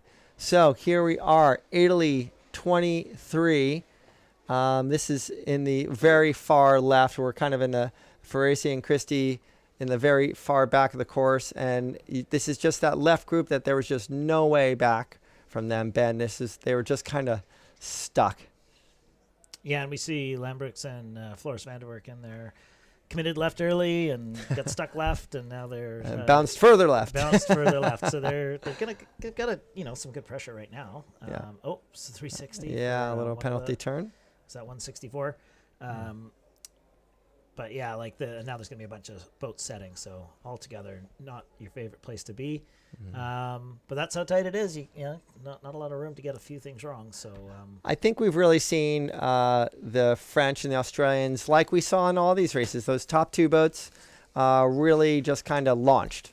They have a little bit of a gap to work with. Now, what happened in the last run of the last race, the leader went around the mark, and they got almost immediately passed by the boats right behind them. Here we go. There's our leaders. Going to come around here now. Rask and Jensen. Nice tack, flat water. They're going to rip a bear away here, and let's see if they straight set. Yeah, because they're coming in from the left, so they're probably happy with that angle. Beautiful set. And Rule and Amaros. So that was that early tack. When the header came into the left, they just took the header, didn't think too hard about sides. And yep, you called that all the way through. Yeah, weren't they back with the Dutch? They were right on the Dutch's shoulder, but the Dutch dug into the header, and the French tacked off it. That was Fischer, and then the other Fischer from Germany, then Fischer from France, Logan Dunningvack, Oscar Gunn, Australia. That's Needham and Turner, Peters and Sterrett, and then Pribitek, Hootman. That's Molaris, I think. Yeah, Molaris and McDermott. Fantala brothers. And Colley and Connor from Australia, not the race that they want after such a strong race in the beginning. Taylor and Hawes there from GBR, and there's our world champions, Lambrooks and van der Werken. I'm happy to see that that switch. The French were, came back so strong in that beat. Like you said, they just did the basics right, stayed on the lift at the right time. Dunning, Beck, and Gunn, it's really good to see them back up in the fleet and feeling their mojo again. And here we are on the run, right back up in the front. 10th place, Peters and Sterrett probably. Right behind like Needham and Turner. Yes, so they're in 8th. We're looking at 8th place right here, and you can just trying to get a little bit. Maybe we lost our stabilizer. Yeah, but there's been a left shift, and the Dutch were the first to capitalize on that left shift. They were the only ones to jibe set really, and it looks like they're gonna make some places here. I was just gonna say, I'm like, it's almost like watching the Brazilian women sail. Grail and Kuntz. You can't hold them back, and I don't think the Dutch have the history that those women have in being able to pull this off. But man, it looks like something. It may be a little bit of a pipe dream. You see the group of, on the right-hand side of the course facing downwind is pretty strong. The difference is when those jibe sets really are killer is when there's a difference in pressure. And you can tell all the boats were pressured up there. So even if you're on, slightly the wrong angle, if you're going full speed, you'll jibe and you'll be fine. So I don't think they're going to, it's not going to go from 10th to last like we saw the Brazilians at the Worlds. But, they're going to make a couple places there and get themselves in the game for the second beat. Where's this? This is still Peters and the other Dutch team there. You can tell how patchy it is, though. I mean, there are gains and losses to be made. Sometimes, regardless of the angle of the breeze, your apparent wind goes so far forward on these boats when you get up to the 20-knot range that you can aim almost straight downwind. So looking at the rest of this, it's, let's see, I'm just backing up a little here. Yeah, so the Danish sailing their way into first. The French, who were actually in really not a great position, but played the shifts just right on that last beat, and now they're in second place. We got two French teams in the top three, Fischer and Pekin, and Rual and Amoros. Rual and Amoros were really deep in that previous race, and it's just great to see that they can prove it to themselves that they're able to play with the top at the top of the fleet. And let's see, the Australians still hanging in there, but lost a bunch to the boats that were just to the left of them on the right-hand side of the course, but still in 5th place, which they will take. The Australians, if they can hold on to that position, it'll be their best race today. Those are the lead. That's the leading group there with the Danish, 3 in the lead, and then you see the 2 French boats. That's the leading group. They're heading into the leeward marks now. The Danish look like they're going to be able to douse and go straight through and go to the go left mark. French just inside them. Let's see. Oh, they got to give room, and the French pull off a pass. So the French take the lead there. Ruel and Armaros sailing so strong in this race. They're very confident. Yeah, they were deep. Nicely. Yeah, I mean, they could have been 20th around the windward mark if they played it differently. Easily. Fischer and Pecan going to the go right mark. It's breeze on right now. Yeah, Dunning Beck taking advantage of that. Mistakes, by the boats in front of them. And let's see. The Australians still hanging in there, which is great for them. And, as these boats go around this mark, I mean, it just got windy again. So like I was talking to Ben about, it feels like that fall pattern where things are really gusty. No one has tacked away yet. Everyone's going for that right-hand mark as you face downwind. Takes them to the left-hand side of the course. The left-hand side of the course has been super strong. Here are the French with the black-on-black sails. Our leaders right now, they've gone from, 2/3 of the way back in the fleet to second downwind to first after Rask and Jensen kind of just tried to head up too quickly, or they got passed on the inside, and they were trying to, if they'd done a perfect turn, they might have stayed clear ahead, but then they had to give room, and then your angle's wrong. So gotcha. It's just good sailing from Ruel and Amaros. They took advantage, and it only boat length in it, so off they go. And Dunning Beck taking advantage of some of those mistakes, moving up into third. You can see them right on top of Needham and Turner. You don't see them right here, but the Germans, the other Fischer and Weiger, definitely sailing really fast, and they weren't really up here in the last 2 races. So I think we see some new faces up in the top. Yeah, Fischer had a really good last quad. New crew now with Reiger, but we'll see if they, look at how fast they're going right now. This looks fantastic. This is as windy as it's been all day right now, right? Yep, absolutely. Really interesting chop too. we thought that the chop would get less as you get to the top, to the weather mark. Obviously, if you're in the middle of the pack, there's more chop. But look at this. The boat super lifted right now. Super for lifted. The boats on starboard tack. Yep. Making it really easy for the French. I mean, they just rounded and everyone followed them. Yeah, the second half of the fleet is sailing in a different breeze too, on the middle right-hand side of the course. That's what happens a lot of time. That group rounded the left-hand mark facing downwind, which sent them out to the right. And so let's see how that works out. There's a lot of ground to be made up for the top 10. They looked relatively launched. There's a couple boats. Poland 5 looks like they have an ability to get back in there. Yeah, so this group here, we're seeing sort of the back edge of the leading group going left. Yeah, top 10. And just out of screen farther left is Rule and Amaros, who are loving life. The entire leading group has followed them. Yeah. And they're powered up and got plenty of wind, so they're just going to keep on going. They're doing the long tack first.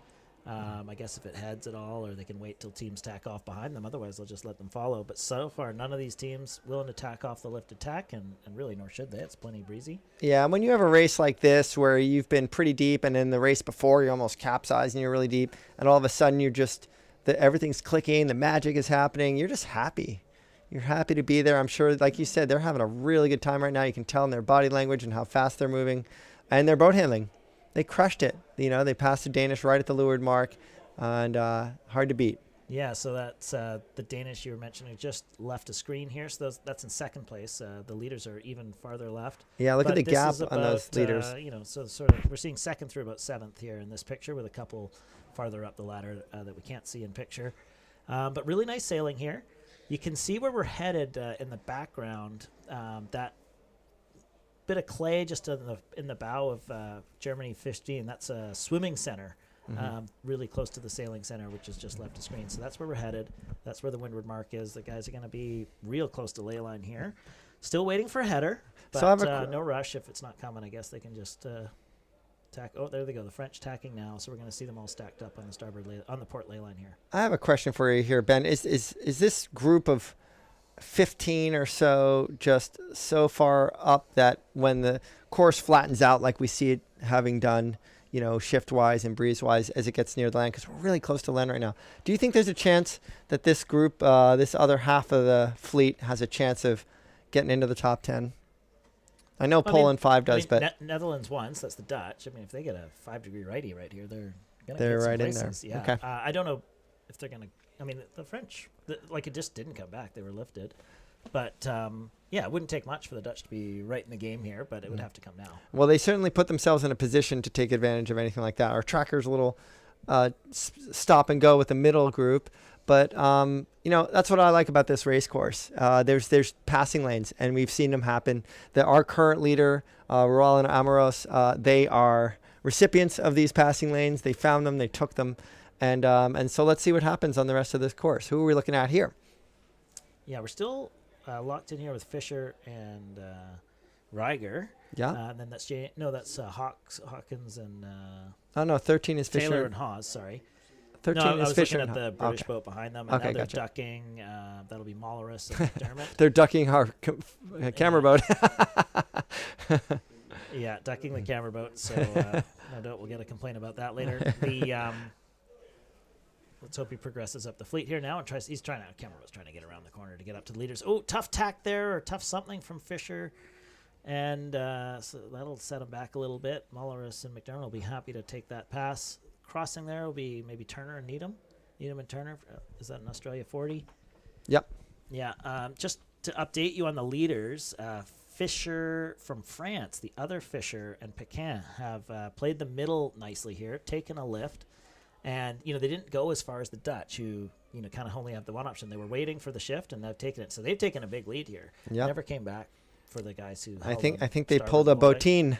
They have. In the and middle of the they're course. loving that spot. I mean, my goodness, they're on the lifted tack, It crossing their rivals with the others on their hip. It worked well in the first beautiful. two races at this stage in the game. But, you look at Netherlands 1, it's easy to see. It looks like the boats on the left are going really slow. And there's a whole bunch of them there. And there's a whole bunch It's of them. all potential for Lambrix and Van der Werken. It sure is. So It can't get any worse. never say that. Yeah, never say that, yeah. But it is sailing. But, these guys are still moving. So it's not like they're stopped. Yeah, I'm looking to see if I see Dunningbeck is But the angle's not good. Like they're pointing really low. Correct. Is that Dunningbeck just below the Danish we see in this picture? It is, yeah. Okay, gotcha. And then coming out of the right, who are we looking at? That's Botten. So Botten, Spain. Yeah. That's this is what I'm trying to figure out. Yeah. Yeah. So this is just our beauty shot here, looking down at the leeward marks. Spain. We see a few boats going through. None of these boats is in the top of the game. Right. They're further to the left. Yep. So here we go. Australia 20. Collie. Yep. So they just tacked on the port. So Collie and Connor, and right underneath them, Spain 74. Botin and Triddle Paul. What a comeback! This is actually we didn't really see that coming. So as we go up this beat. Denmark, New Zealand, and Netherlands. This is what France is still in the lead, and the Dutch team this is exactly what Ben was talking about. They had really no other choice, but if they wanted to pass someone, they had to be the rightmost boat, and there was a big pack just kind of holding itself up on the left side. So here we go, the Dutch working with their way back in the fleet. They've already picked off 10 boats, so it's really a fantastic position for them right now. Still, the Danish, the Spanish, Botin and Triddle Paul really worked their way out of that left-hand group. I think they just sailed through that group, one boat at a time. So basically over the last 5 minutes, Botin and Triddle just worked their way through about 7 boats. And the Dutch, right back in it. Yeah, they were 15th when we looked at them mid-beat, and now they're 6th. Yep, there are passing lanes in this race course. So let's see who's coming up here to the top of the fleet. The Danish around in first. Fisher. So the French have already. The French have already rounded, yeah. And then Rask and Jensen in second. Sorry about that. Yeah, because they have such a big lead. They've got such a big lead. There's Dunningbeck and Gunn heading around, followed by the Dutch. Wow, 4th. Yeah, look at that. When you left, I talked about your call of them levered on the right, and it happened. Yeah. And also with Botin and Triddle Paul. Interesting, they go for the jibe set again. So no lack of ambition from Lambruks and Floris van der Verken, as they have to take a big duck to not collide with anyone here. So actually, tough set for them mechanics-wise. Yep. But we see all the other boats tacking and bearing away. Big pile up at the windward mark here as everyone tries to do a pretty tricky maneuver, and the breeze is up. You can see the mainsails and jibs luffing as they try and get it bear away. Here's our in second place, Rask and Jensen. Rask and Jensen, hometown heroes. Yay! Yeah, so welcome in. There's actually quite a few people watching this on a big screen we've got set up in the sun right beside the sailing center on a grassy knoll. So it's all coming up. It's all coming up Danish here. Yep. And I think that was what we saw. We saw the French down really deep in that shot. They're really launched. Yeah, I mean, they were 30, 45 seconds ahead. So yeah, exactly. They ought to be able to pull that off. And even someone's further. Capsized there. I wonder if that's an upwind boat got taken out by a jibe setter. That's the Croatian. So second capsize of the day. Yeah, tough day for them. I don't think we're going to see them coming back to 4th in this race. But the one thing that we knew is that pack to the left got so stuck with each other. And now the result of that is all this big crashes kind of coming in at the weather mark. We've all been there. You lifted your love in life, and then all of a sudden you're like, oh boy, where's it going to come? And it flips over even when they have to. Yep. And it doesn't pay off. So it doesn't pay off at all. But one thing we saw here is just like before, there's a little bit of a flip in these positions. But I think the person that should be really happy, strangely, are the Australians. They've been the only ones to be able to hang into that top 5, kind of top 6 space. We were cheering along with the Danish, and they, I think, have missed a trick here on the shift. So I think the Dutch have got the downwind. Actually, they haven't quite converted it, but there's big shifts on this downwind. Looking at the tracker, and it's going to be interesting to see who's ultimately going to lock into the pressure. We can see Dunningbeck and Gunn are actually the primary recipients so far, and maybe the Danish are going to be all right too. But still, I mean, you can see the track of the leader is so different than everyone else. Yep. Yeah. Locked into a puff that's up ahead, and the rest of them can't get into the right. And these puffs are taking groups of boats down the course, around the course. So if you're in it, great. But if you're not, you have to wait for your own. Yeah, so there's our leader. We've miles got- ahead, but he's sailing totally different wind. Dunningbeck and Gunn coming in, and the Dutch, you could see them jibe and just take the sterns of those boats. They've now passed, so they jibe behind Australia 20 and Spain 74, and have now come out ahead. We see the Danish were second around the windward mark, and they're now in risk of getting rolled here by a pack. And here's this pack. This was the pack that was from the left, rounded the weather mark all at the same time, coming in on port jibe. They've gone down the whole run together. So So the viewers at home can't see them yet. So this is what Chris was talking about, is the group coming in, led by Poland 5, the red track there coming in. There's going to be a huge bunch of them. If we can just zoom out on the tracker a tiny bit, we'll be able to see. Oh, back on with our leaders, the pictures. Here's French, the winners. Fisher and Pekin, launched. They were deep with the Dutch team. And no, that was Rule and Amaros. So these guys emerged from the middle of the pack. Oh, these are guys from beat. the middle of the pack. Yeah. So, but Rule and Amaros are having. Rule and Amaros, the same thing. Yeah. So. Yeah, Rule and Amaros are trying to get second place here. Actually, they're in a duel with the Kiwis. Right, that's right. And Gunn. So hopefully our cameraman can swing up. Great finish by Fisher and Pekin. Dunning and Beck coming in here. Are we pretty sure how they're going to do? Not yet. So we've got a little bit of time. Look at that breeze. Purple spinnaker, I'm pretty sure that's Logan and Oscar. Dunning, Beck, and Gunn. Dunning, Beck, and Gunn. Look like they have a decent buffer, but they have to make this jibe ahead of Rural and Amaros. And if they do that, they're pretty much home free. You never know. Netherlands. It's coming up quick. Look how quickly the French are I coming know. up. Netherlands won. Lambrix and Van de Verken from way back in the 20th or somewhere around there on the first beat. They have really made some passing lanes on the right-hand side of the course on the second upwind leg. We just have Fisher and Pekin, who I presume finished, and Rural and Amaros. I think Dunningbeck and Gunn's trackers turned off. Either that or they somehow capsized, but I don't think so. Yeah, they're moving. They're moving. Yep. Yeah, and they come up through second on our leaderboard. Yep. So tight pack in there. Lots of action on the final downwind of the day. Yep. But all the big passes happened on the top of that beat and then the middle of this run. Geez. I don't know. Croatians are still in 12th. I mean, when they capsize again, like. Well, they were. I can tell you, whenever I capsized, we came last. I think they were worse than 12th when they capsized. So they did even better. I don't know. There were so many passing lanes in this race, way more than the last race. There were only like 2 people that popped around in the last race. But, a really big shout out to Rural and Amaros and Lambrix and Van de Verken. And Botin and Tridell Paul. Those 3 teams, everyone else around them were kind of there. Yeah, Lambrix, Van de Verken, they did not give up. They were working hard, full of ambition the whole way around. Other people were playing conservative. After they spent that whole first beat digging into the wrong side. Yeah. Coming out so bad. But they worked their way. That's what experience is. They are champions. Botin and Tridell Paul, 2 firsts and a 6th. Not so shabby. Yeah, solid sailing for sure. Solid sailing for sure. So, anyways, this is the first day of Gold Fleet. Yeah. You mean we have more of this? Yeah, we have more tomorrow. I believe it'll be Nacra on first thing in the morning, and then I cannot remember who is in the afternoon, either FX Gold or 49er Gold. So we'll have more action again tomorrow, and I hope you guys liked it. The forecast is actually very similar for tomorrow, so we should get lots of breeze again. Look at how lit up those boats are going down in that boat with the yellow spinnaker. That's a bronze fleet boat, I think, but just awesome, to see all the action. The beautiful scenery here in Denmark, summertime in Denmark.